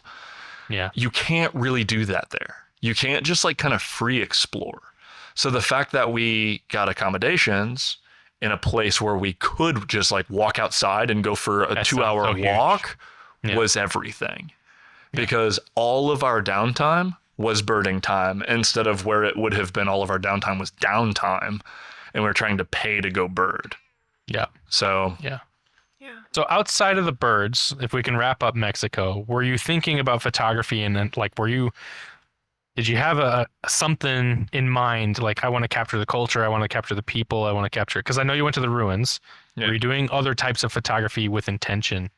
dude, no, because like I said, like I don't know that that's true. so outside of the ruins, like there wasn't a ton that I could get to because it was like we drive to the ruins or we stay in our spot, or like Tulum was like, she mentioned it every time we went to town. The downtown area of Tulum is like, this is a juice bar. And it's like, it's very, this is for the tourists. This has nothing to do with That would local Mexican. Deter me from even taking the camera to my face. Yeah, and Yeah. then when we were in like small villages, there wasn't like they're not. I don't know. It was hard to find where to put your car and like if it felt Sure. okay to just walk around because there were a lot of street dogs and some of them, most of them were very nice, but some of them did not seem as nice. Yeah. And the main thing that I heard when renting a car is that like if you're too close to like an intersection, you could get towed. If you're not in like the right, and like they could just tow you because they know that it's labeled that it's a rental. Yeah. And they're like, we'll get $250 off these guys right now just by towing their car, and they got to come get it. What else are you gonna do? So that was my biggest anxiety the whole trip was like, I just don't want to have trouble because we need this car. Yeah. It's like $120 to get from the airport into town. Yeah. If you are like So, paying a taxi. If we just go in there and then back, that's already half of my rental fee. Hmm. So I was like, okay, well then we're gonna rent a car because if we need to go to the grocery store, if we got to do anything, this isn't like a walkable area. It's not even really a bicycle area. The roads are chaotic enough that like I wouldn't want her to be on a scooter. I've done it in the Philippines, so it's fine-ish, but it's sketchy. Like it's super sketchy. Yeah. So you need a car. You absolutely Yeah. need to rent a car. So that was a lot, but yeah. I bought and have now returned, spoiler, a Ricoh GR3X because our buddies Ryan and the friends in the old Discord and everything love the thing. Let's talk about that for a second. Yeah. So did you want to stick around? Are you good? I'll go. No, do you want to go? I'll stay. Okay, she'll stay. So, other than the fact that it doesn't have a, see, that's what I want. I'm gonna get another beer here in a minute. Other than the fact that the Ricoh GR3X does not have a EVF, which in the bright sun is so important in Mexico, which I hate that it doesn't have that. Other than that, in that I spent $1,000, $1,000 on a camera that felt like I got it in a Burger King Happy Meal situation. No. That thing is a plasticky, very hard to justify camera to me. Can we quickly just preface this by saying we've seen Ryan's work in the Discord and other people's work, and the files, the images we're seeing, and I'm sure you'll speak on it, but Ryan's work is fantastic. I'm so excited for you to try this thing out. This is a tiny, smaller than my iPhone, basically thicker, but smaller in size, APS-C camera, which is like where I think a lot of people miss what the Ricoh GR is. It is an APS-C camera that's like it's this not a big. 1-inch point and shoot. It's not Micro Four Thirty. Yeah, it's not a baby sensor. The files are awesome. I took a handful of photos in the ruins. I took some photos around of her, like doing, just when we were like birding, and I tried to bring it along. But like, because the only way to like kind of weather seal it is to tape off the holes and then they do this thing where you can like screw on this like outer assembly to go around the lens, but it's thick enough that it's the size of the lens as it protrudes from the camera when you turn it on. And that's the only way that you can also put a filter on the front. So then it's not pocketable. It's like, it's already thick enough that I wouldn't want it in my pocket because it's close. It's like, again, it's probably 3/4 of an inch thick or something like that. Yeah. I confused it for a box of cigarettes. Yeah, it's almost perfectly the size of like a box of cigarettes. So that's really nice, but yeah, if it's too epic. big when you... It turns on incredibly fast. You can press the power button and start snapping that camera. Awesome. Autofocus for what you're shooting with that thing. Awesome. Touch to focus, whatever you need to do. There's also like the zone focus thing, whatever. Awesome. The files, incredible. I hated the JPEGs. I didn't play around enough with the, like, you can have highlight exposure, like a highlight priority exposure and stuff like that. And you can really dial it. But if you have to push up the ISO at all on it, it's best in the day. If you're up at like 800 ISO or higher, 1000 ISO and stuff, it gets really muddy. I tried to turn off the noise reduction. It wasn't great. But all the sunny stuff, I didn't prep any, but I'll put it in the Substack and in the Discord. If you want to see anything, we'll have links in the description to see some of that stuff. But I was blown away by the RAWs. I like how they edited. I liked the sharpness for such a tiny lens. It's the X model of the GR3 is 40 mil equivalent. That is I bought a 40-2.5 for my A7CR because that is my focal length if I'm bopping around. Yeah. It's incredible. But dude, I think one day out in any real circumstance, like even on the range, like I'll go shoot for work on our shooting range and it'll be like damp and rainy. I don't trust it in damp and raining. Like if my jeans got a little wet and it was in my pocket, I would be really nervous about it. I would want it in a Ziploc bag.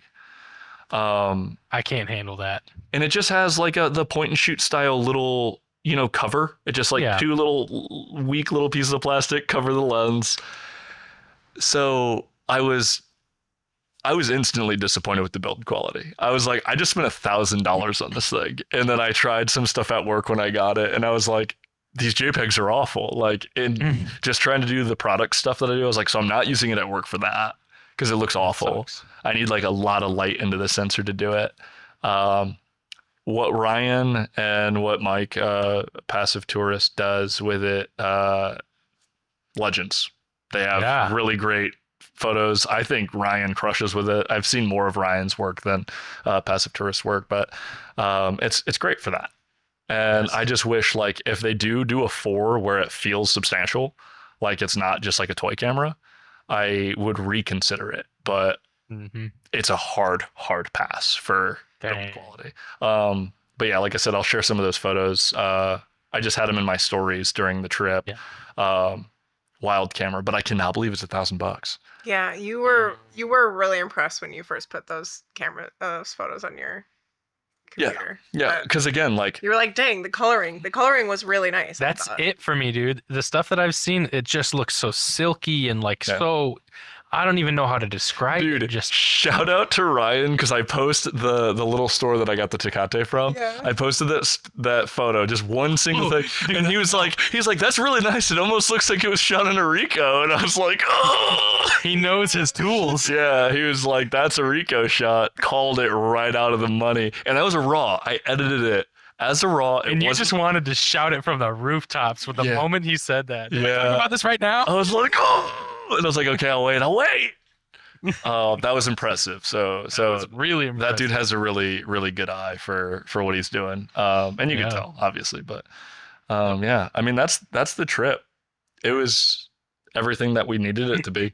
And we obviously made the best of it, and we're addicted to tostadas now. So tostadas. Yeah, I would just definitely do more birding trips in the future. Birding trips. I was going to ask you, is there one on the list? There is. So we're actually going to go see my dad again in Maryland, and we did a little bit of birding while we were there, but you weren't fully doing it yet. Did you have a camera yet or no? I did, but it was definitely still the point at it and see if I can ID it type of phase. And so my dad lives on the Delmarva Peninsula in Maryland, and what's really cool about that is, like, 45 minutes away is the Blackwater Wildlife Refuge, which we got some pretty cool photos of, like, some eagles and some other birds out there. Tricolored heron. A tricolored heron. We got some cool stuff out there.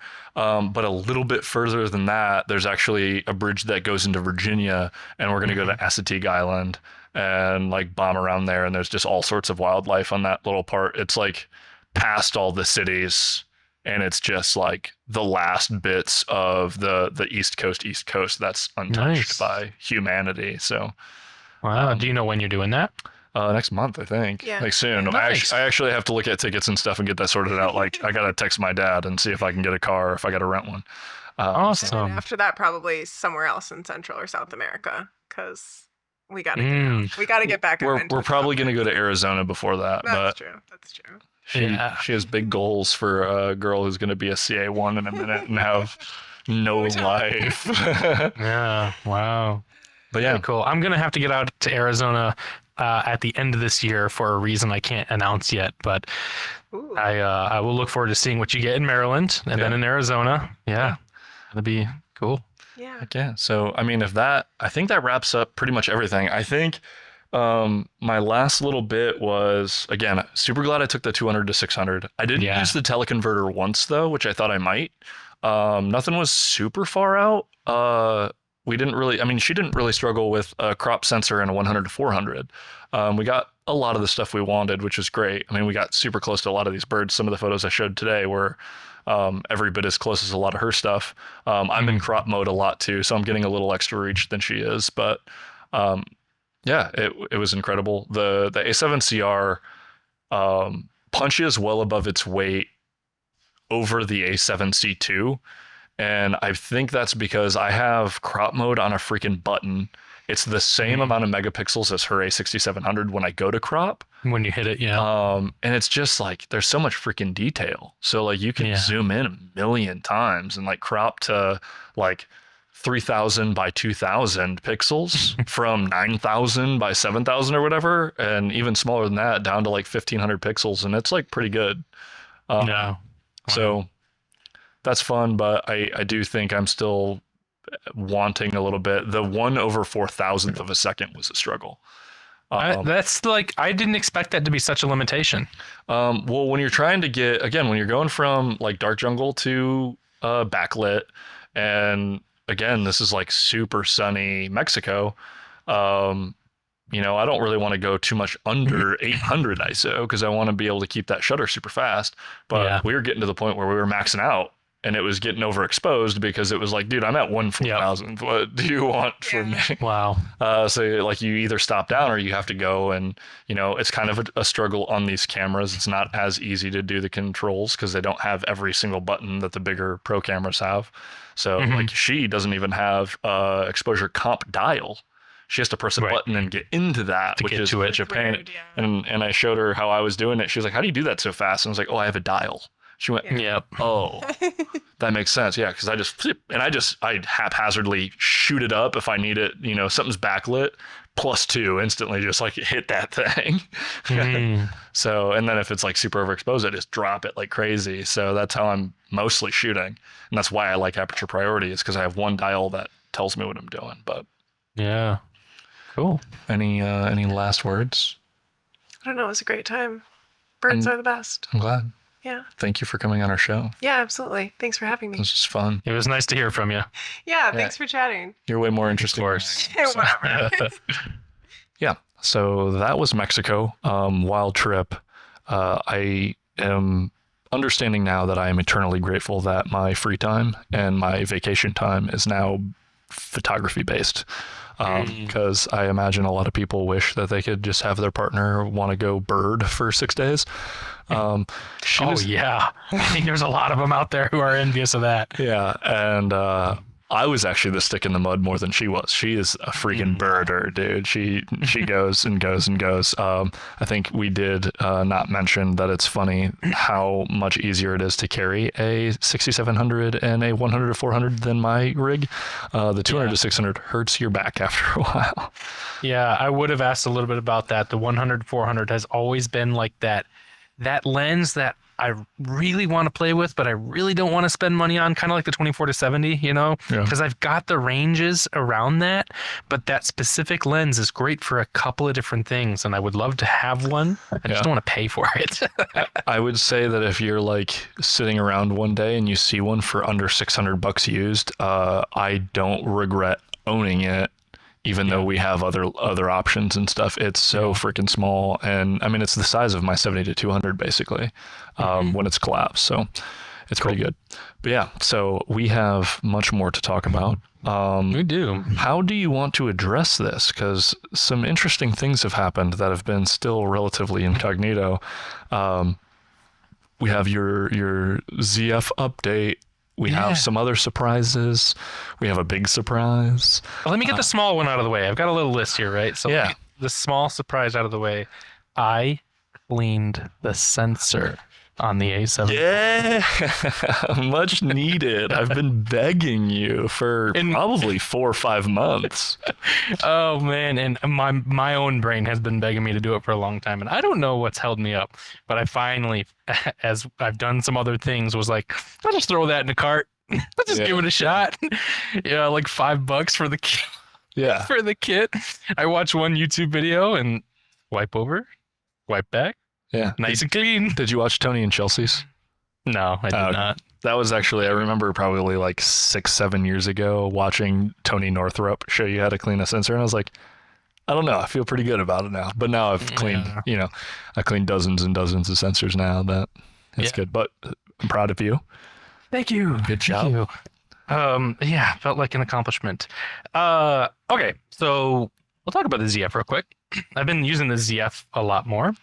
This guy here, it is a wonderful camera, and I have an update on a couple of things. First, you'll notice I got the newer grip. This grip is fantastic. It's not, oh man, dude, it's like for the format of this camera, that's just all it needed was that little lip, because without it, you're holding the box, and you can do that for, a couple minutes here, but I really wanted to be able to walk around with it for a couple of hours if I need to. And it just adds just enough to get your fingertips around it. And I use it for video at work.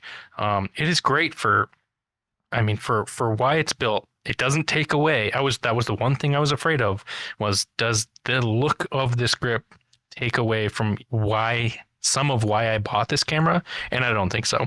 Now that I've had it, the bottom bracket part is low profile. It really doesn't mess with the look at all for me, or the feel. I like that. I like a lot about it. So it really just added functionality to the ZF.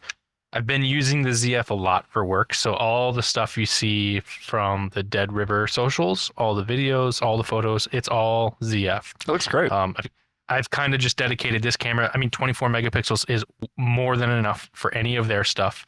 In fact, I down-res it for, the website and anything that goes on Instagram. There's almost no reason why I need more. And then for video, it's been fantastic. I've been shooting 4K 30, 4K 24, and the files are really, really easy to work with. And I edit all of that video on my iPhone. Just fantastic. So I've had no... Are you doing like N-Log, or are you just doing like a normal picture profile, or? Yeah, just the flat picture profile. Oh, okay, cool. from the 4K. I think it is the 8-bit 4K 30, and it's been super, super easy to work with. Yeah. I would say even a little bit easier to work with than the A7 IV's video 4K options for sure. Well, if you're sticking to 8-bit, then sure. But like, you're usually pretty well lit, and the colors look good from that. So if you're not sitting there trying to color grade on your phone, which I doubt it, like you're not trying to do heavy stuff. So then I think it looks good. No, it's been a joy. It's been a joy. I've like getting over some of the learning curve stuff. The auto ISO thing is much less of an issue now that I've like just worked through it. You just kind of get to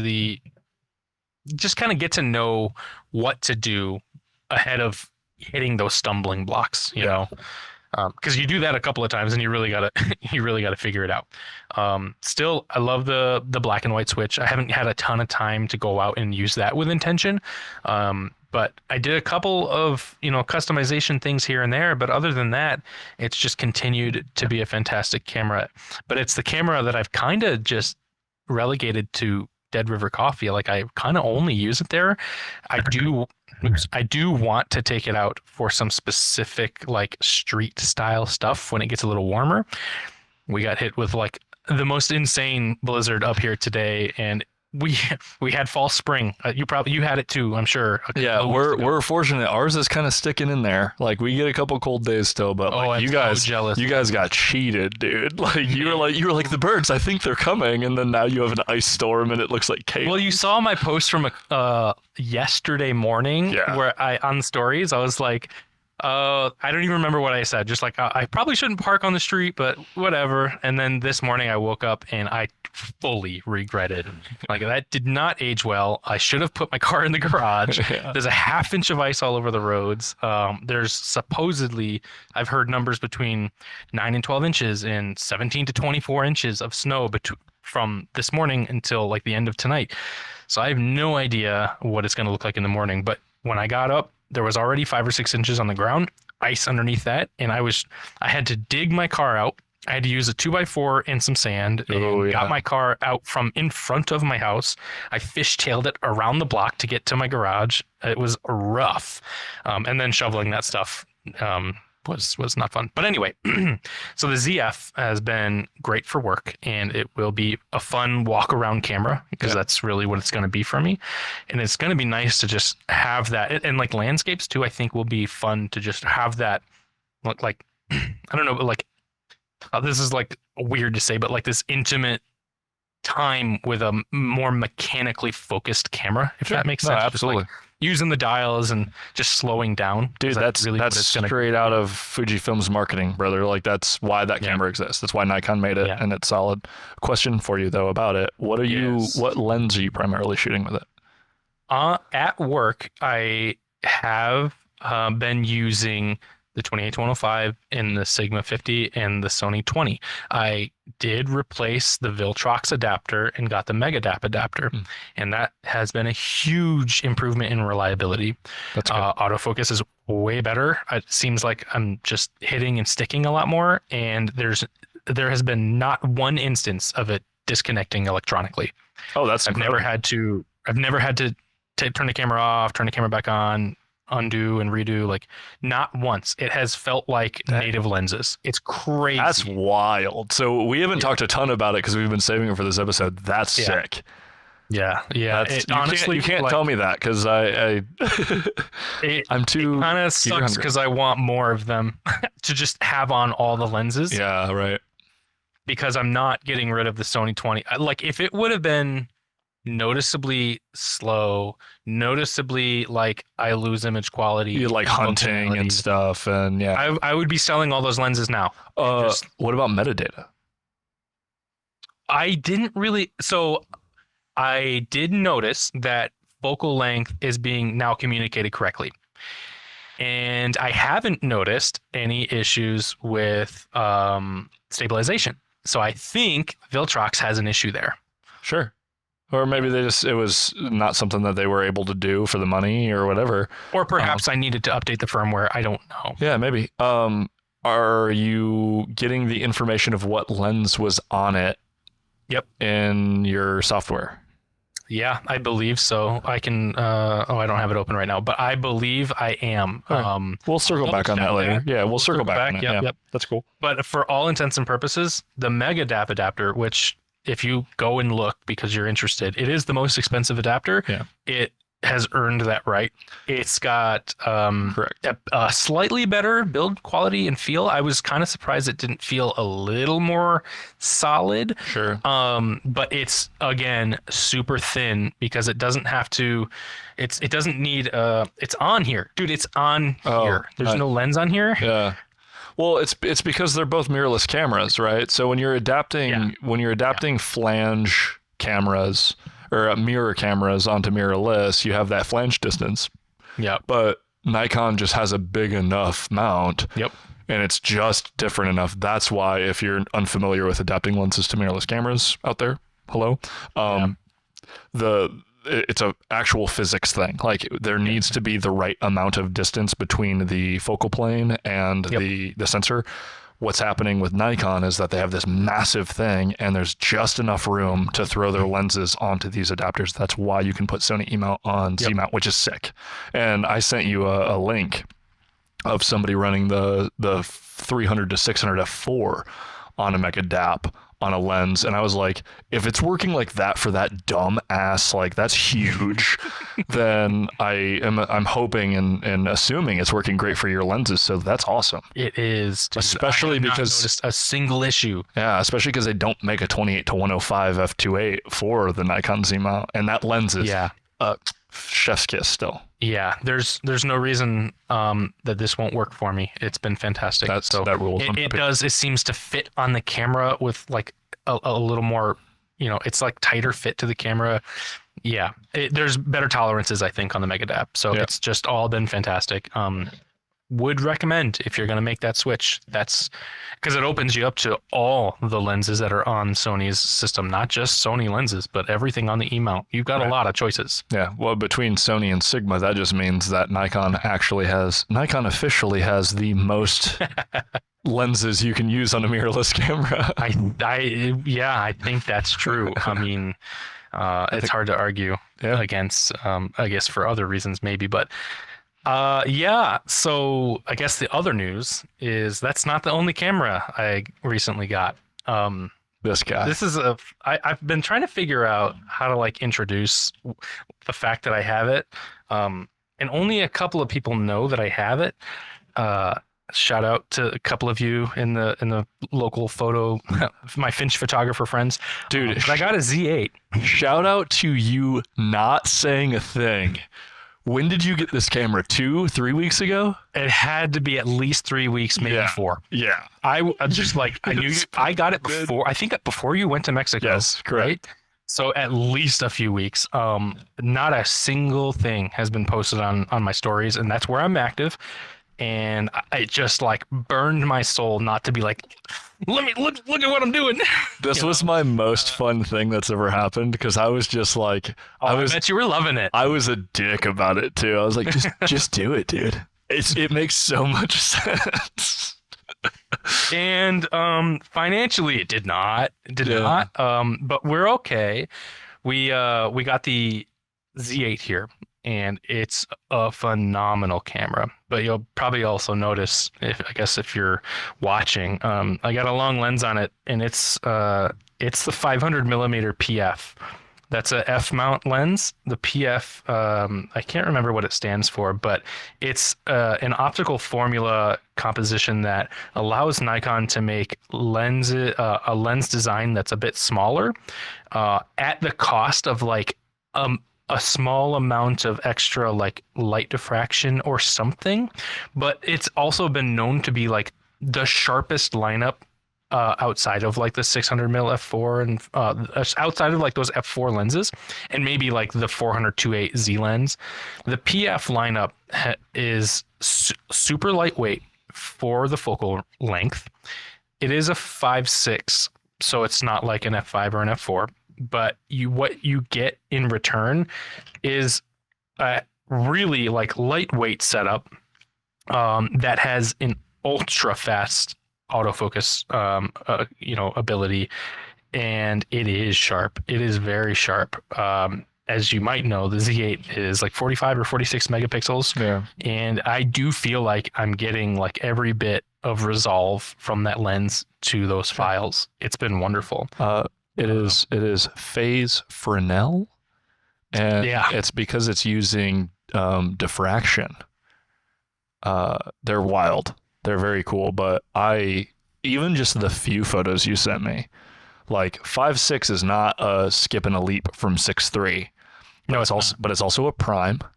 But it was also when David and I were talking about this, we both were like, "Wait, what?" Because I looked at it. We were having a conversation actively about it after an episode, and I pulled it up on B&H and used it was sub $2,000.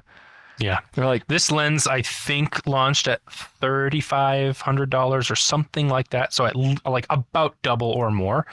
And I like on the D850, when I was shooting that in 2020, that lens was relatively new. And I was just like lusting over it then, because I knew photographers who were using it, who were just getting like incredible work done, and loving the fact that it was so much weight off of their back, carrying that thing. So I really, really envied it. And when you looked, and I was like, I was trying to decide, like, you didn't believe the 180 to you were like, no, hold on, there's no way. Yeah. I was like, dude, it's $1,700, and you're like, hold on, you're like, oh no. Yeah. So I checked between Amazon and KEH. I ultimately went with my first purchase on KEH because they had a couple, and I really liked that they were really detailed with the condition descriptions. Sure. They weren't 100% accurate. I noticed like a small crack in the lens hood, so not a huge issue. I would have liked to like just know that was there, but whatever. But otherwise, the glass crystal clear. Sure. Everything feels fantastic. It's a used lens, but I would never have known. And on the topic of buying something used, 2 camera bodies, the ZF and the Z8, I bought used. Okay, I have been buying used equipment for a long time. You do too, I know. Yeah. But when you're not buying face to face, when you're not doing a local purchase, you're taking a risk because you just don't know. The ZF, I paid I got like a $400 discount or something for buying used. And when I got the ZF, it came in a box that was the kit bundle, which I only bought a body only. I open it up and the lens is gone. Okay, so it's an open box. I get the camera up, I take a shot and I plug it in, and I see shutter count 1, and I go, holy crap! I bought a brand new camera for $400 off. Wonderful. It obviously didn't look like it was used at all. And the same freaking thing happened with the Z8. Yeah. But I got a $1,000 discount for doing that. Epic. With the Z8. Freaking epic. I see the box come in. I see the bundle kit box, and I'm like, no way this is going to happen again. I open the box up. There's no lens. Great. I didn't want a lens with it. I didn't order a bundle kit. I take a shot, and I look, and the shutter count is 1. Holy smokes. I mean, I was expecting, tens of thousands of shots, some wear and tear, but nothing at all. Yeah, that's which for a camera like that where it's shutterless, right? So you're not worried about like the shutter wear or anything. But to be not used, that's a brand new camera. Not used at all. Yeah, and we'll talk about. Yeah, you use that more. You use a camera more than that's been used to just take it out of the box and see if it works. Yeah. There, Yeah. you hit the jackpot twice. It's epic. I did. I don't know what I did to deserve that, but I took. Sometimes, I mean, you are taking a risk when you buy online. I've bought lenses that I've had to return because like the centering was off or whatever, Yeah. and that doesn't feel good. But like just getting what you ordered can feel like an accomplishment. I got a little more than what I thought, I was going to get. So Super I'm nice. very, very grateful for that. So returning to like the fact that I got a Z8, I'm not using the Z8 at work. I'm just not. I'm not bringing it to work. I'm not. I mean, it's in the bag, so technically I'm bringing it to work, but it's only because I'm using it before and after work to try to find some birds. The fact that it's got F-mount glass on it, I should say, I was a little concerned, and I did speak to other Nikon Z shooters about this before I bought, about the performance of the FTZ adapter. Yeah. Because it's an adapted lens. It's not a Z lens. They do make a 600 millimeter PF that is on Z for about the price that the 500 launched. So like, twice the price or whatever. I'm sure it's a fantastic lens. But I remember just wanting the 500 so bad. So I was checking around, and I had like lukewarm reactions to Z shooters who are completely Z native right now going, yeah, I switched away from the FTZ because I just felt like the Zs were just a little bit sharper and a little bit faster. And I don't doubt that. Sure. But I think they undersold the performance because the FTZ adapter, this is the FTZ2. If you didn't know, they made two of them. The first one has like a big lip on the bottom of it, and so it would interfere with some of like tripod setups and stuff. Sure. Did it have a tripod mount on it too? I don't think it had a mount. I think it just housed like extra components or something. Yeah. A lot of those used to have so you could mount it to that adapter, so you weren't putting wear and tear on the camera or the lens. So you were mounting that. But I don't think it did. I could be wrong, but they revised it specifically to chop that off. Sure. And so now it's just a circular adapter the way it always should have been. It is fast. If you'd have told me that this was not performing the way it should because it's not native, I would never know. It is so fast. And yes, I do still have the A7 IV. I do still right now have the 150 to 600, and I did side by sides. Of course, the 500 is a prime on a higher megapixel body. It is quite a bit sharper. Yeah. Like noticeably sharper. Yeah, it is faster. It is faster. I did not. No, I did try it adapted. That's right. I didn't do it on the A7 IV. I tried it adapted, so it would have had the same chance with megapixels and such. So I did this with the Megadap adapter, not with the Viltrox, so it had a fairer shot. The Sigma 150 to 600, much slower to focus. Sure. Like I was like, oh wow. This actually feels like it would have taken some time to like find the bird.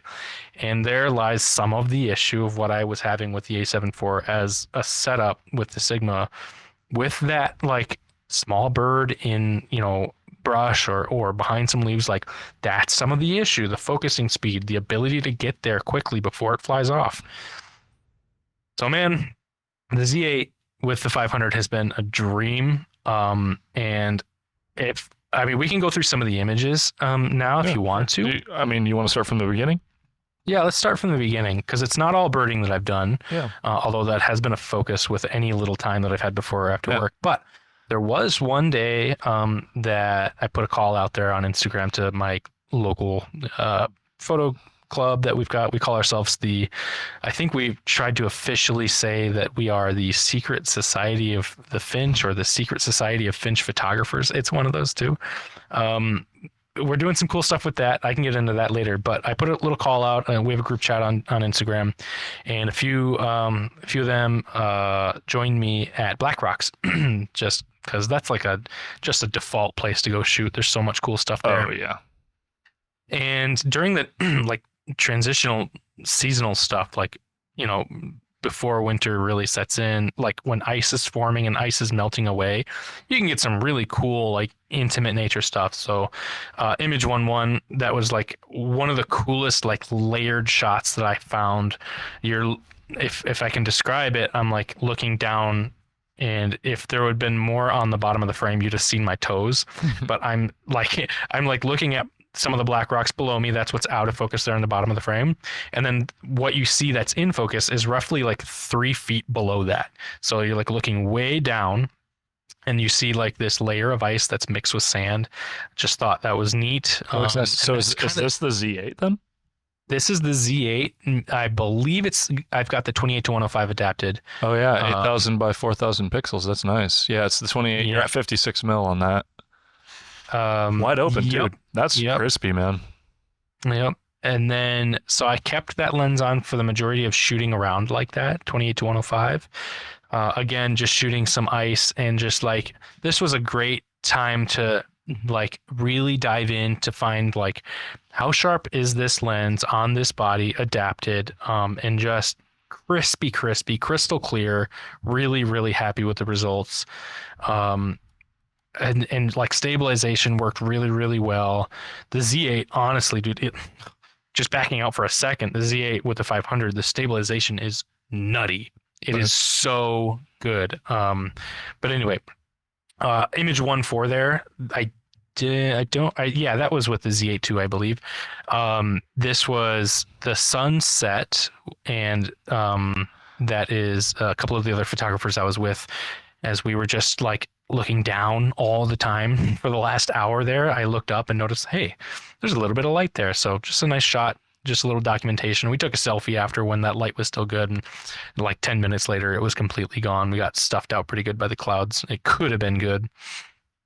And then we move on. I was getting some practice in with some birds. We've got the Moosewood Nature Center at Black Rocks has some feeders, and I brought over some chia seeds and pistachios and just filled the feeders and just sat there. And we had the first thing, dude, I put the food in the feeders, and before I could even get back to the bench, 5 seconds later, I turn around and like 4 deer show up.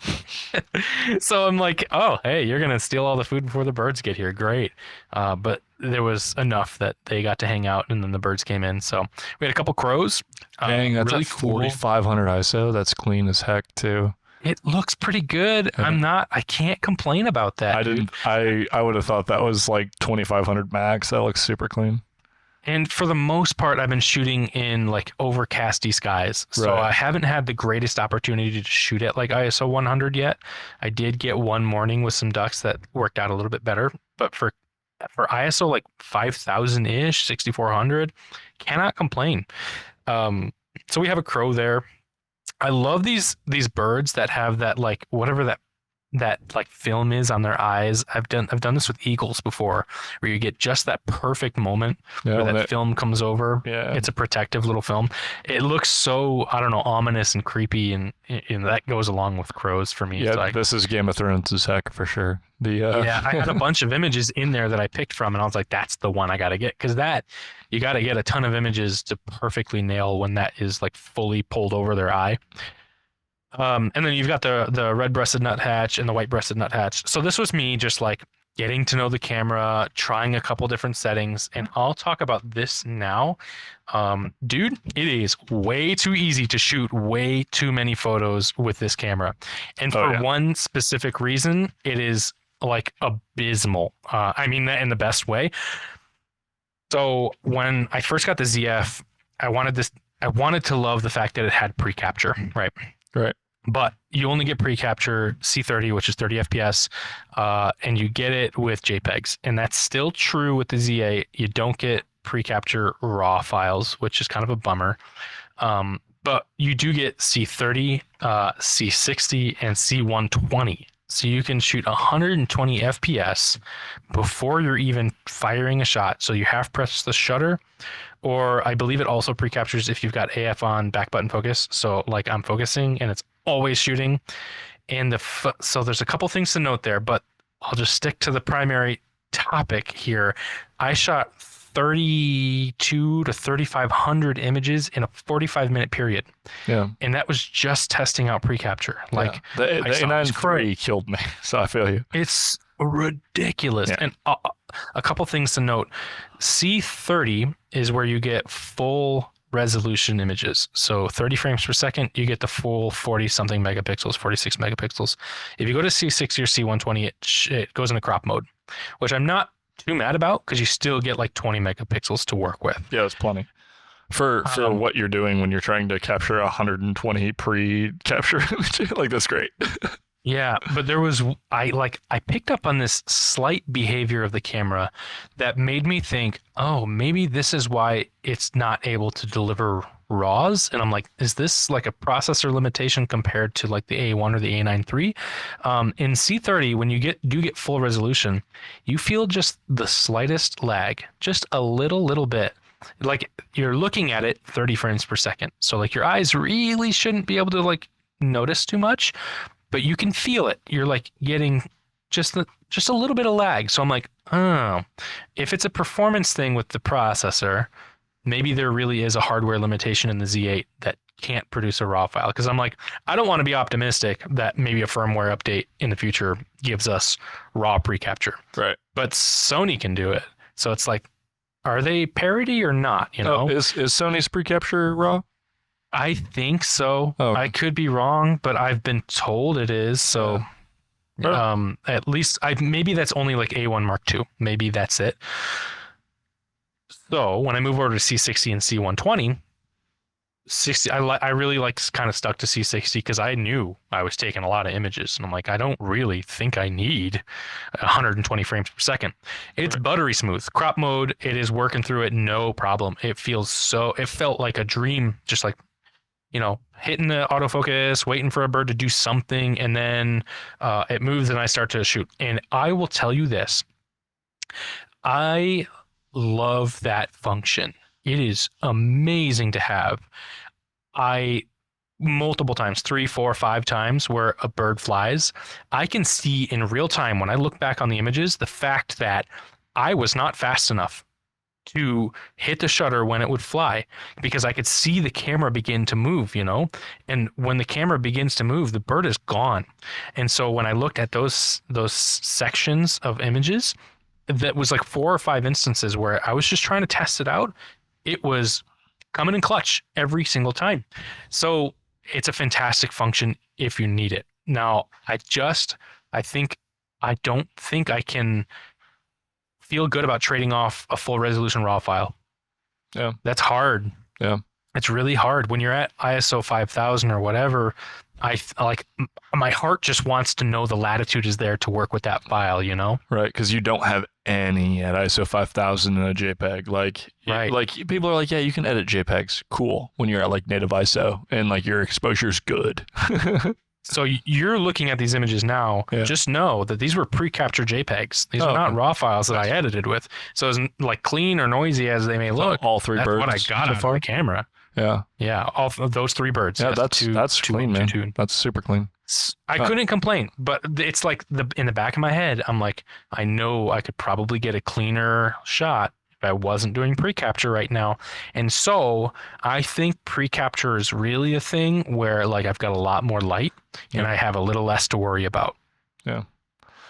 It'd be super good. Like birds, I think pre-capture is a little less necessary. Something like sports, pre-capture is like sick because you're like, oh, I need the moment. But birds, it's like at this point, unless I'm like about to see a bird that I'll never see again in my entire life, like I'm probably just bursting anyway. Yeah, yeah. Okay.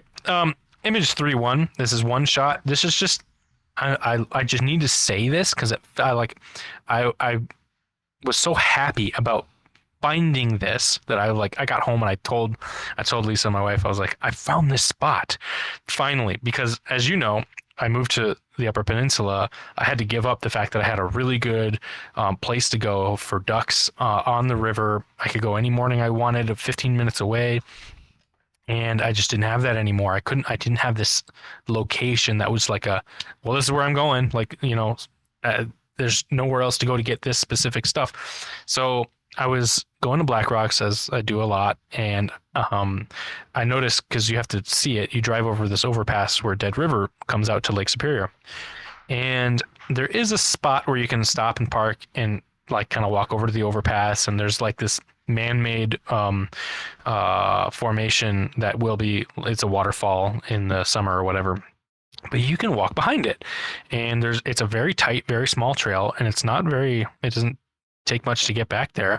But I walked back there one day just exploring it, and it goes right down to the river.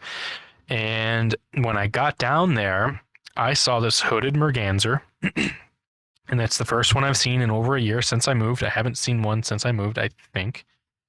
And I was just elated. Like, I saw the hood, and knew instantly what it was. I got the camera up. I took the shot, kind of like we were talking about with Elle before. Like I was just instinct, like, oh man, because I know how skittish they are. They're kind of like wood ducks for me too. They're skittish. It's like if they know they can see like out of the side of one eye that I'm coming, they're scooting.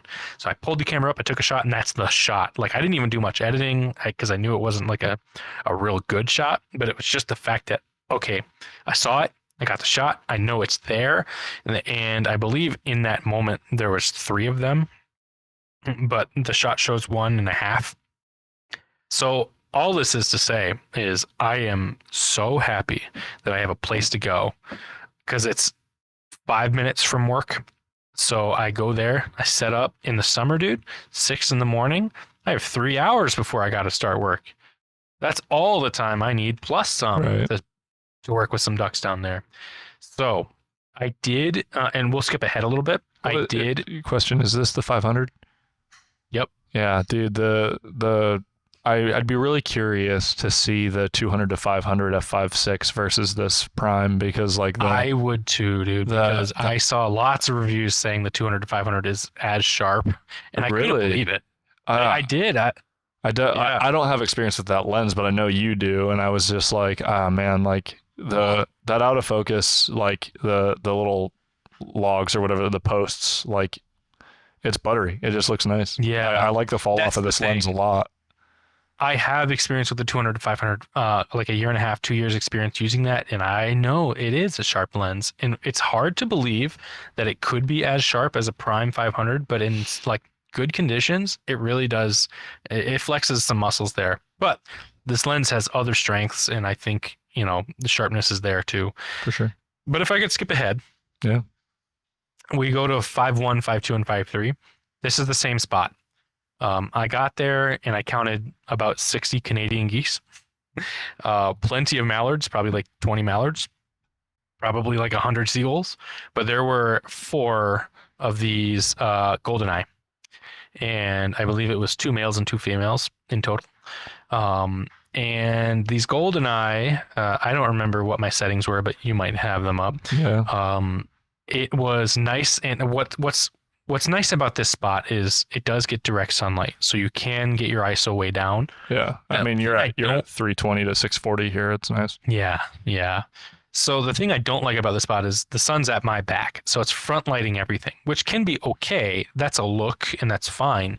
But I really like to work with backlit subjects often, and I love like exposing for that backlight, and then having like a darker subject, and then because we have so much play, you can pull a lot of that stuff up, but getting that balance just right where you get like rim lighting and it's golden. I love that look. Yeah. So I have to kind of give that up a little bit, but there may be some workarounds there later I can do in the summer.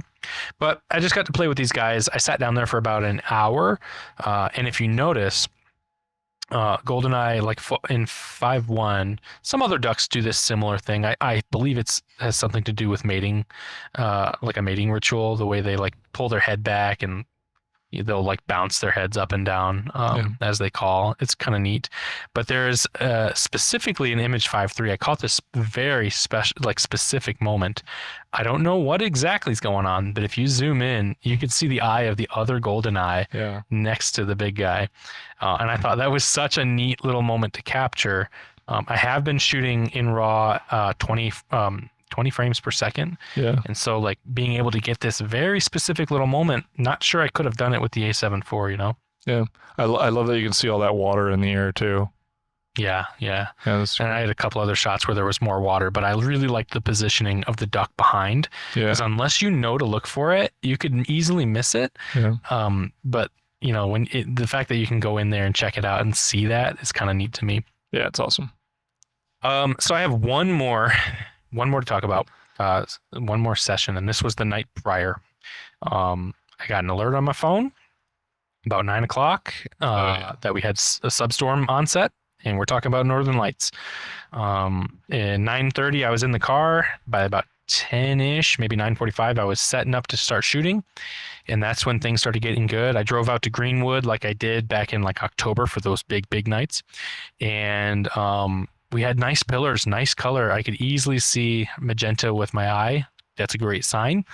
I got the camera up. First, I got the ZF out, and I took a couple of shots.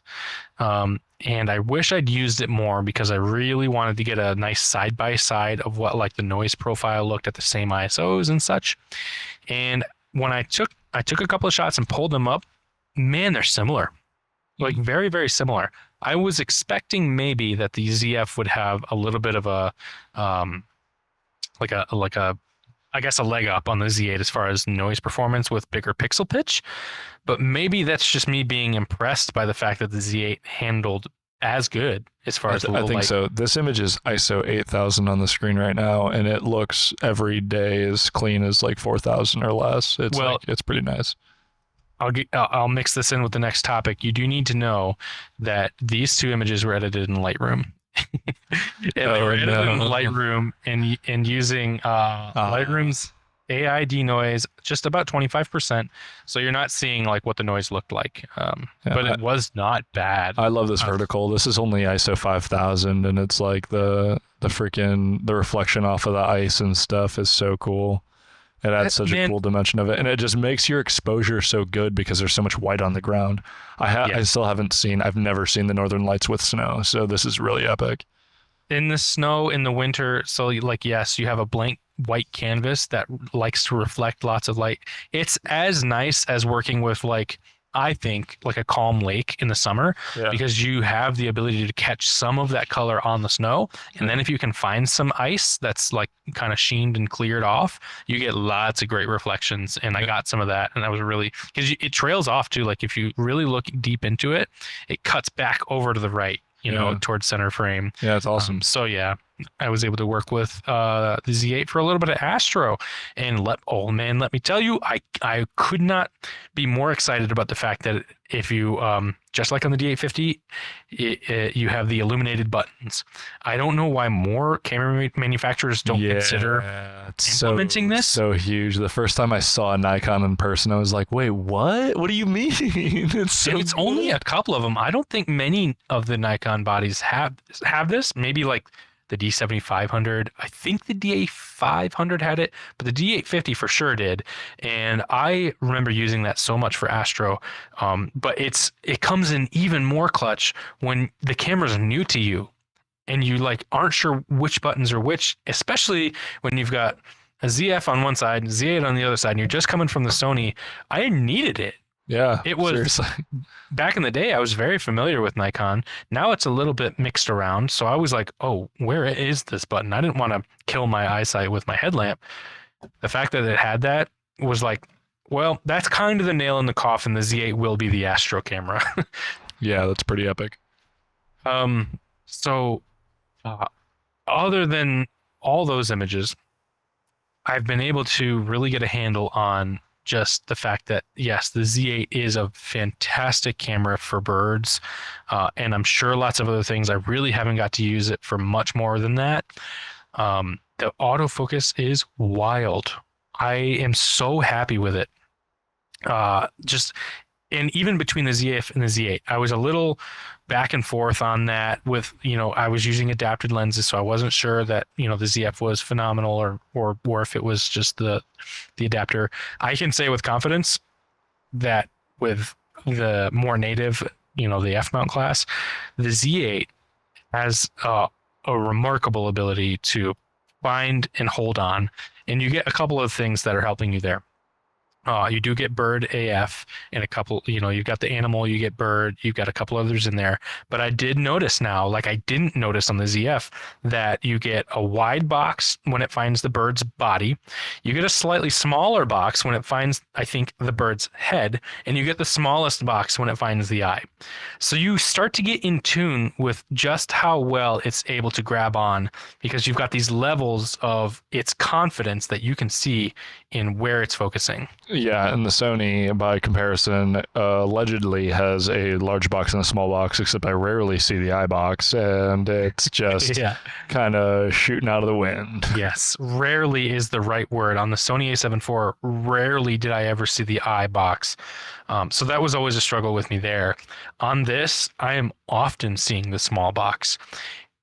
And I will say, I have never felt confident before this camera in using just wide area AF. On the river, it's like if you don't have a ton of subjects and like because it could have picked a bunch of birds if you're looking a certain way and like there's 60 seagulls or whatever. If you're just looking at like a couple of the golden eye like I was, wide area AF found it and stayed. And I was like, dang, like the Sony wouldn't do this. That's pretty awesome. 3D the 3D tracking is like the one I use the most because you do have the ability to put a selector on a bird and you can move the point pretty quickly with the thumbstick. Very nice to have a thumbstick again. And it sticks, man, and it's able to track depth wise very well. But I also played with some of the other like rectangular boxes because there's like long rectangular ones, there's vertical boxes, there's rectangular boxes for like on the river where I'm really only looking left or right, not really up or down very much. That was really nice to be able to like make sure that it doesn't ever try to go up into the sky or anything like that. Yeah, that's epic. So it's like where I was struggling with the Sony to find like what is the best for birds. Now I feel more like I just have really good options, like 3 great options. So I feel much better equipped in certain scenarios, which is, I think, what a bird photographer really, really needs. And I guess if we're gonna kind of wrap this up, yeah, I'm back on Adobe. I'm back on Lightroom, man. I'll just keep this kind of quick. Yeah, I was on one for I think 2 or 3 months, right? And I felt really good about cutting that Adobe cord. Like that felt so good. And it wasn't that I was trying to convince myself that On One was a fair replacement, because it is. But there's a couple things that I grew to find, like the pain points of that were worse than the pain points of Lightroom before, like far worse. Once I got the Z8, using the On One loading previews was rough, like quite slow. There's another area in On One that, like, as far as speed goes, was really, really I struggled with. And it's when you're in develop mode and you start making adjustments and you go from one image and make adjustments there, and then maybe you want to go back to the image that you made adjustments with, it'll load the initial preview first, and then you have to watch a freaking load bar before you see all your adjustments pop up again, which drove me crazy. Damn. Because the more masks you apply, which I usually do like 2, 3, or 4 masks on an image I really care about, the more you apply, the longer you wait. Which really sucked. So On One, very fair. I think if you're like a JPEG shooter, I think if you're making very, very minimal adjustments and you're working with smaller files, very decent program. It's got a lot. It really does the Lightroom thing pretty well. It does not do the noise reduction thing well. And I really felt like On Ones, after I started really getting in tune with it, the adjustment sliders across the board were all too aggressive.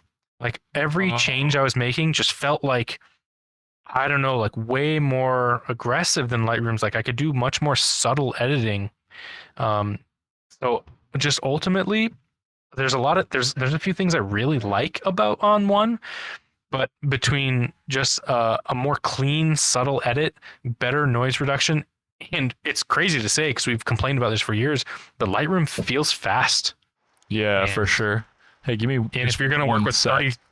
All right. I don't know where we are right now, but currently we are under a tornado warning. There is a tornado about 25 miles from here. We're going to kind of start wrapping this up a little bit. I can't get my camera to work, but where we were was finishing up your On One experience. I was going to add that Elle has been using the iPad with my Lightroom Mobile. And there are aspects that I think she would corroborate with how you're feeling about some of the sliders and things like that. Mm-hmm. She does feel that if she wants to do like more controlled editing and she really wants to make like a picture, a photograph, and like really do stuff, she felt like even the iPad version of Lightroom was a little bit more intuitive, faster, and kind of nicer for doing those things. So that was surprising because, again, she doesn't have years of experience with either program or any really editing program, and she was still finding that Lightroom was a little bit more intuitive. Yeah. On One, figuring out how far back to go back in my thought process here. I had been using On One for the last couple of months, right? And it was just I felt good about cutting ties with Adobe. It really did. But it really gets hard when you move away and you get firsthand experience realizing that you just moved away from the best product out there. It just is, and it's hard to argue. I've been using On One for the last 2 or 3 months, and especially when I got the Z8 with the bigger file sizes, there were a couple instances of like speed performance that became a problem. For one, just loading the Z8 files a little bit slower to do that. But one of the biggest things about On One that bugged me the most was, unlike in Lightroom, and maybe there's a little bit of similarity here, but this is very different, where in On One, you make some adjustments and you go from one image to another, you make adjustments on the other. If you want to go back to the other image at all for any reason, you got to reload everything, include like your initial preview has to load, and then you wait for a loading bar to load the rest of the adjustments that you made, which is extremely frustrating. And so that got really old really, really fast. The other thing I found about On One was that it is the sliders, all of them, like adjusting temperature, adjusting contrast, the highlight, everything, all the sliders are aggressive, like smaller movements just do more. And so I found it hard to make as subtle of an edit as I would on Lightroom. Interesting. There's some kind of adjustment I would have needed to make there, and it just wasn't very comfortable. So that's an issue. I also found that like the highlight slider specifically in On One messed with more than the highlights, and it was something that I really found strange. I don't know. I didn't go out and look. I didn't Google this if it's an issue, if it's a bug, if other people have seen this. But if anyone else is out there using On One, let me know that I'm not crazy. That if you're moving the highlight slider up or down, if you're noticing like more than just the highlights being adjusted, it felt very strange to me. Like I'd pull the highlights down, and I'd also see the shadows come up. Like more of the luminance is being affected than just like the little bit that there is for the highlights in Lightroom. Yeah, like way more. It felt to me like if a highlight was at 0, I could pull it like 5 or 10 down out of 100, right? And that would be like the max I could do, where I would be only impacting the actual highlights. But if I went down to like -20 or more, I could see other things like shadows being affected in some way, which did not feel intuitive. That's frustrating. It should be happening. Right. And I guess it's too aggressive. Whatever their formulas are for adjustments, they're just too aggressive. So between that and the speed thing, it's really weird to say that going from this program back over to Lightroom feels fast. So I don't know, man. The last little thing is Lightroom's AI denoise is powerful. Only using it at 20-25% for the Northern Lights photos, and that's all it needed. And it doesn't even come close. On One does not come close. The noise reduction in that program is fine, like just enough to get by, but you really lose some like clarity and sharpness using it. Whereas even just the basic noise reduction before you get to the AI part in Lightroom feels more competent, feels like you're really only adjusting noise. I like that you can quickly mask off the sharpness layer in Lightroom too. That I use that all the time. That I don't get to do that in On One very easily. And they also lock away like the HSL slider to a very specific effects panel. You have to dig into and find. Yeah, for sure. There's a couple like vignettes. You got to do that too with vignettes. I found masking to be competent, but there was like a learning curve there for sure. But I got there. And it just doesn't have the AI prowess that freaking Lightroom's is. Lightroom's masking is insane. It's very good. It's laid out well. I wouldn't go so far as to say that it's intuitive masking in Lightroom, but it's very competent. Whereas in On One, you have to know exactly what you want, and you have to know where to find it and where it's going to like end up and how to interact with it, because you you can get lost in masking in On One very, very quickly. You can absolutely tell it's relatively new that they built masking inside of On One later, and that they really don't know what to do with it. They just gave you some tools and said, we're gonna improve this over the next couple of years, but here's our rudimentary masking feature. Go for it. It's there. There is some like subject detection and stuff for masking, but it's super bad. Don't use that. But even just using like linear gradient masking is kind of clunky. And so that's the stuff I use a lot in Lightroom. The fact that Lightroom's faster, the AI denoise is better. It's hard to get away. So I got the Lightroom only package for $12 a month because I do use Affinity Photo now for anything Photoshop related. And that is nice. That I have not had an issue with. And I really don't do like super deep, heavy stuff with Photoshop anymore. So it's been a very, very fine replacement for me. So, I paid $120 for a year, and I'll complain about it next March when I have to do it again. Yeah, for sure. That's cool though. Yeah, I found it interesting. We actually just had that conversation like a day or so ago, where we were talking about some of like Elle's final images, and she was like, "Yeah, well, I want to go back into Lightroom with some of them so I can finish some of them up because the pen, first of all, like using the Apple Pencil, and all that at the same time is just really clutch. And I kind of taught her what I do for masking and how I make things pop and stuff like that. And it's just unrivaled. It's so good. Yep. So I mean, I don't regret spending the $50 on one. I think if you got $50 and you don't want to be a subscriber to Adobe, like it's there for you. Just know that I found from my workflows that the drawbacks were just too much, and it didn't feel good to go back to adobe.com and look at the packages. That did not feel good, but I had to eat my words because they really do offer the best suites out there.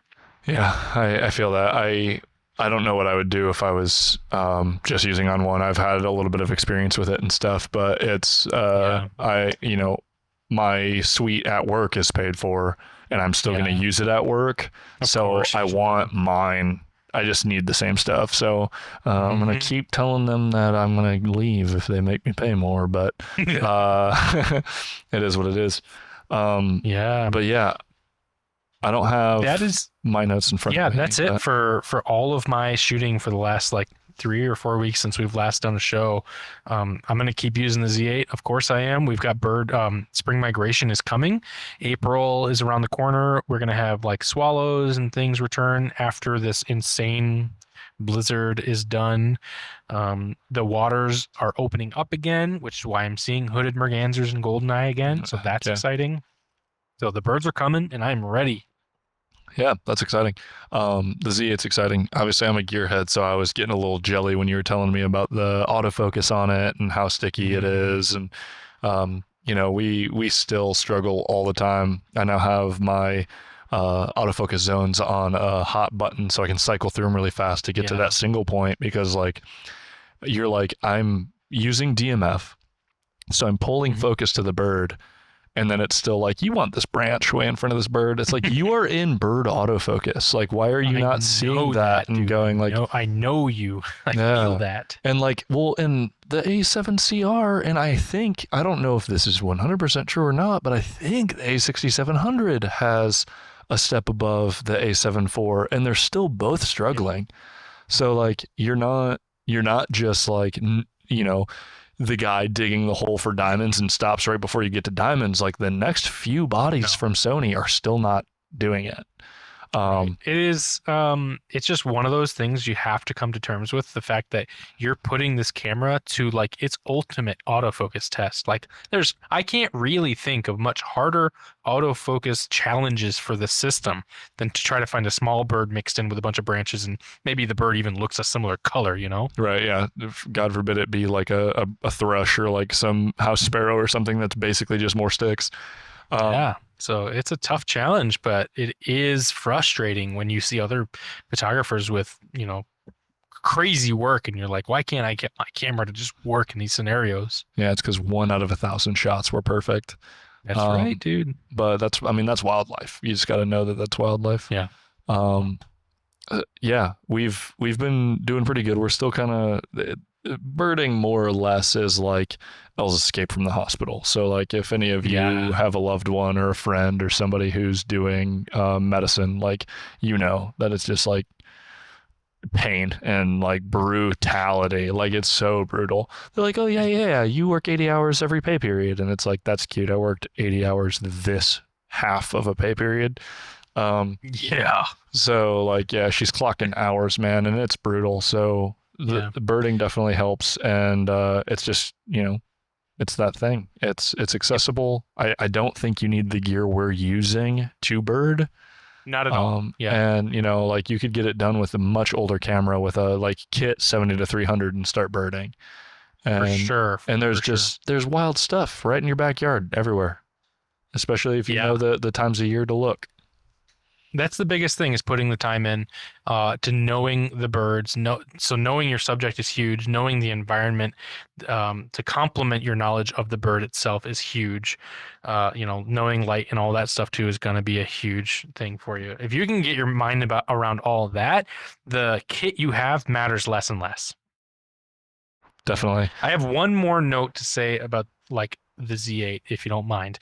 And it's the fact that I realized like shooting 3,200 images or whatever in 45 minutes just gave me this epiphany that shutter count in a shutterless camera does not indicate wear and tear anymore. Right. Like it, not directly. Like if I opened up the Z8 and I saw 100,000 shots had been taken on it, I knew it had been used. But just seeing that I took that many, if I just accidentally held down C120 for a little longer than I should have throughout that session, I could have taken 10,000 shots and not even realized, Right. Seriously, I was actually just explaining that today to Elle because I may or may not be looking to move the A7CR. And the guy had asked what the shutter count was because he was like, yeah, I was looking at a A7 V and I asked what the shutter count was. And the guy said really low, and it was 40,000. And 40,000 A7R5? Yeah, A7R5. Oh yeah. And like 40,000 is still pretty low, like for that camera. Like you just broke it in. Yeah, it's been used, but he was like looking for something newer, and I was like, well, I can let you know when I get home. And even with all the birding I've done so far with the A7CR, I think it says a lot that I have less than 10,000 shots in that camera still. Oh, definitely. So I've definitely been picking my shots a lot easier, and the max 8 frames a second is something. Yeah, and I think there's even scenarios where I would be comfortable going down to 15 frames per second. I really don't like. I've been shooting it now, and I feel like 20 is great for a lot of scenarios. But when I'm comfortable in a situation, I'll knock it back down to 15 and be very happy with that. 15 to and 20 just control. Just that trigger control too is a big deal too. So that's my final note is you can take a hell of a lot of photos with this camera and not realize it if you're not too careful. Yeah, and it doesn't mean a whole lot for you if you're not getting out there and shooting cool stuff. So, dude, I could take 100,000 shots between now and next week, and the camera's still brand new. Yeah, yeah, it's super dope. I don't know where my life will lead with these camera things. I definitely want a little bit from like a birding camera, though I do not regret what I've done because I would still shoot the A7CR way before the A7 IV. I don't blame you there. I think the 26 megapixels in crop mode is super clutch. I'm in it all the time. Yeah, it's so awesome. Again, it's basically like running the A6700, which I thought was great, with a little bit better ISO capability. So it's decent. And then again, like when you go down to that 26 megapixels, you have so much more room on your card. Like you more than double your amount of shots you can take on a card. So I bounce back. I find myself more often than not needing that reach and sticking to crop unless I want to open up the sensor and really get a whole lot of the scene or whatever, and then I'll go back into that. And then when I'm shooting normal stuff, I just shoot everything in 61 megapixels because if I have like the 40 mil or something on it, I just want the detail. But yeah, super great. I think if not for an A7R5, if I get a good sell on the A7CR, man, I think your experience with the Z8 is just gonna kind of force my hand and say I just should go for the top end camera. Oh And man. Oh man. it's gonna hurt, but it's gonna be expensive. But I think like I would be happy with an A1 still Yeah. right now. Mhm. Yep. Which means like I already realized that I don't need to upgrade. Like I don't need to upgrade anything. I have the best video Yeah. camera I can get. I have a very, very, very, very good photo camera. I'm fine. Yep. I'm doing it because I want to, and I want to Yeah. squeeze a little bit more out. And I know that the A1 had better fine autofocus than my current camera. Mhm. So if I'm going to upgrade, I think I should just get the A1 too, and I won't need to look at the rumor sites hoping for what Sony will come out with next. Like you're just, Yeah. like it's just use your camera. And I do like that idea. That's it, man. I'm Just there. use it. I'm there with my guitar rig. I have everything that I want there. I'd love to do it with my camera rig. And then I just am fine. I'm just doing the thing that I love instead of thinking about the kit all the time. Yeah, that's great. I guess some final notes. The photo club that I've got going on has been doing some cool things. We're going to be hosting our own exhibition. The studio that we work in, the owners there, who are part of the photo club also, Kurt and Taryn, thank you, have invited the rest of the club, and we meet there to put up some framed work on their walls and offer it for sale in the studio, which is super, super cool. That's sick. There's a like an art walk downtown thing in May that we're like trying to all be set up for beforehand. And then we are going to try to develop a calendar, and they're gonna be at the, I think, Wednesday Farmers Market in Marquette. And hopefully, if as long as we can do this thing, I'm gonna help develop the calendar to sell a physical calendar at the market that is made up of our work in total as a group, which is really cool. And then we also just threw out there the idea of a zine, which is sweet. So we're doing stuff, man. It feels great. That's awesome. That's super sick. Yeah. I definitely would love to have a community here. I don't have even a semblance of one yet, but I'm working on it. Yeah. In regards to community, if you are interested in joining a Discord and talking about photography and things like that, we do have a Discord server. Yes, we do. The stipulation to be able to join is to just reach out to me or David, and that's your human verification. If you're a person with an account and you post photos and you like it, we are not looking for professionals. If you want to learn, all the better. So we welcome you with open arms. We just want to have like people that are interested in engaging and talking. Social media is super dead. 99% of it is just AI reels that people just make of other people's content. So let's share some stuff and talk about photos and talk about telling stories and do that thing. Yeah, man. It's pretty awesome. It's been a good time. Yeah, we're gonna do a lot of shooting this year. I don't know what our schedule looks like. Like I said, we might be going to Maryland. We might be doing an Arizona trip this year, but I know David has some dates we might try to get up north, whether it just be me or if it's me and Elle. We're looking at some stuff. Oh yeah. So it'd be cool to make that happen. I'd love it.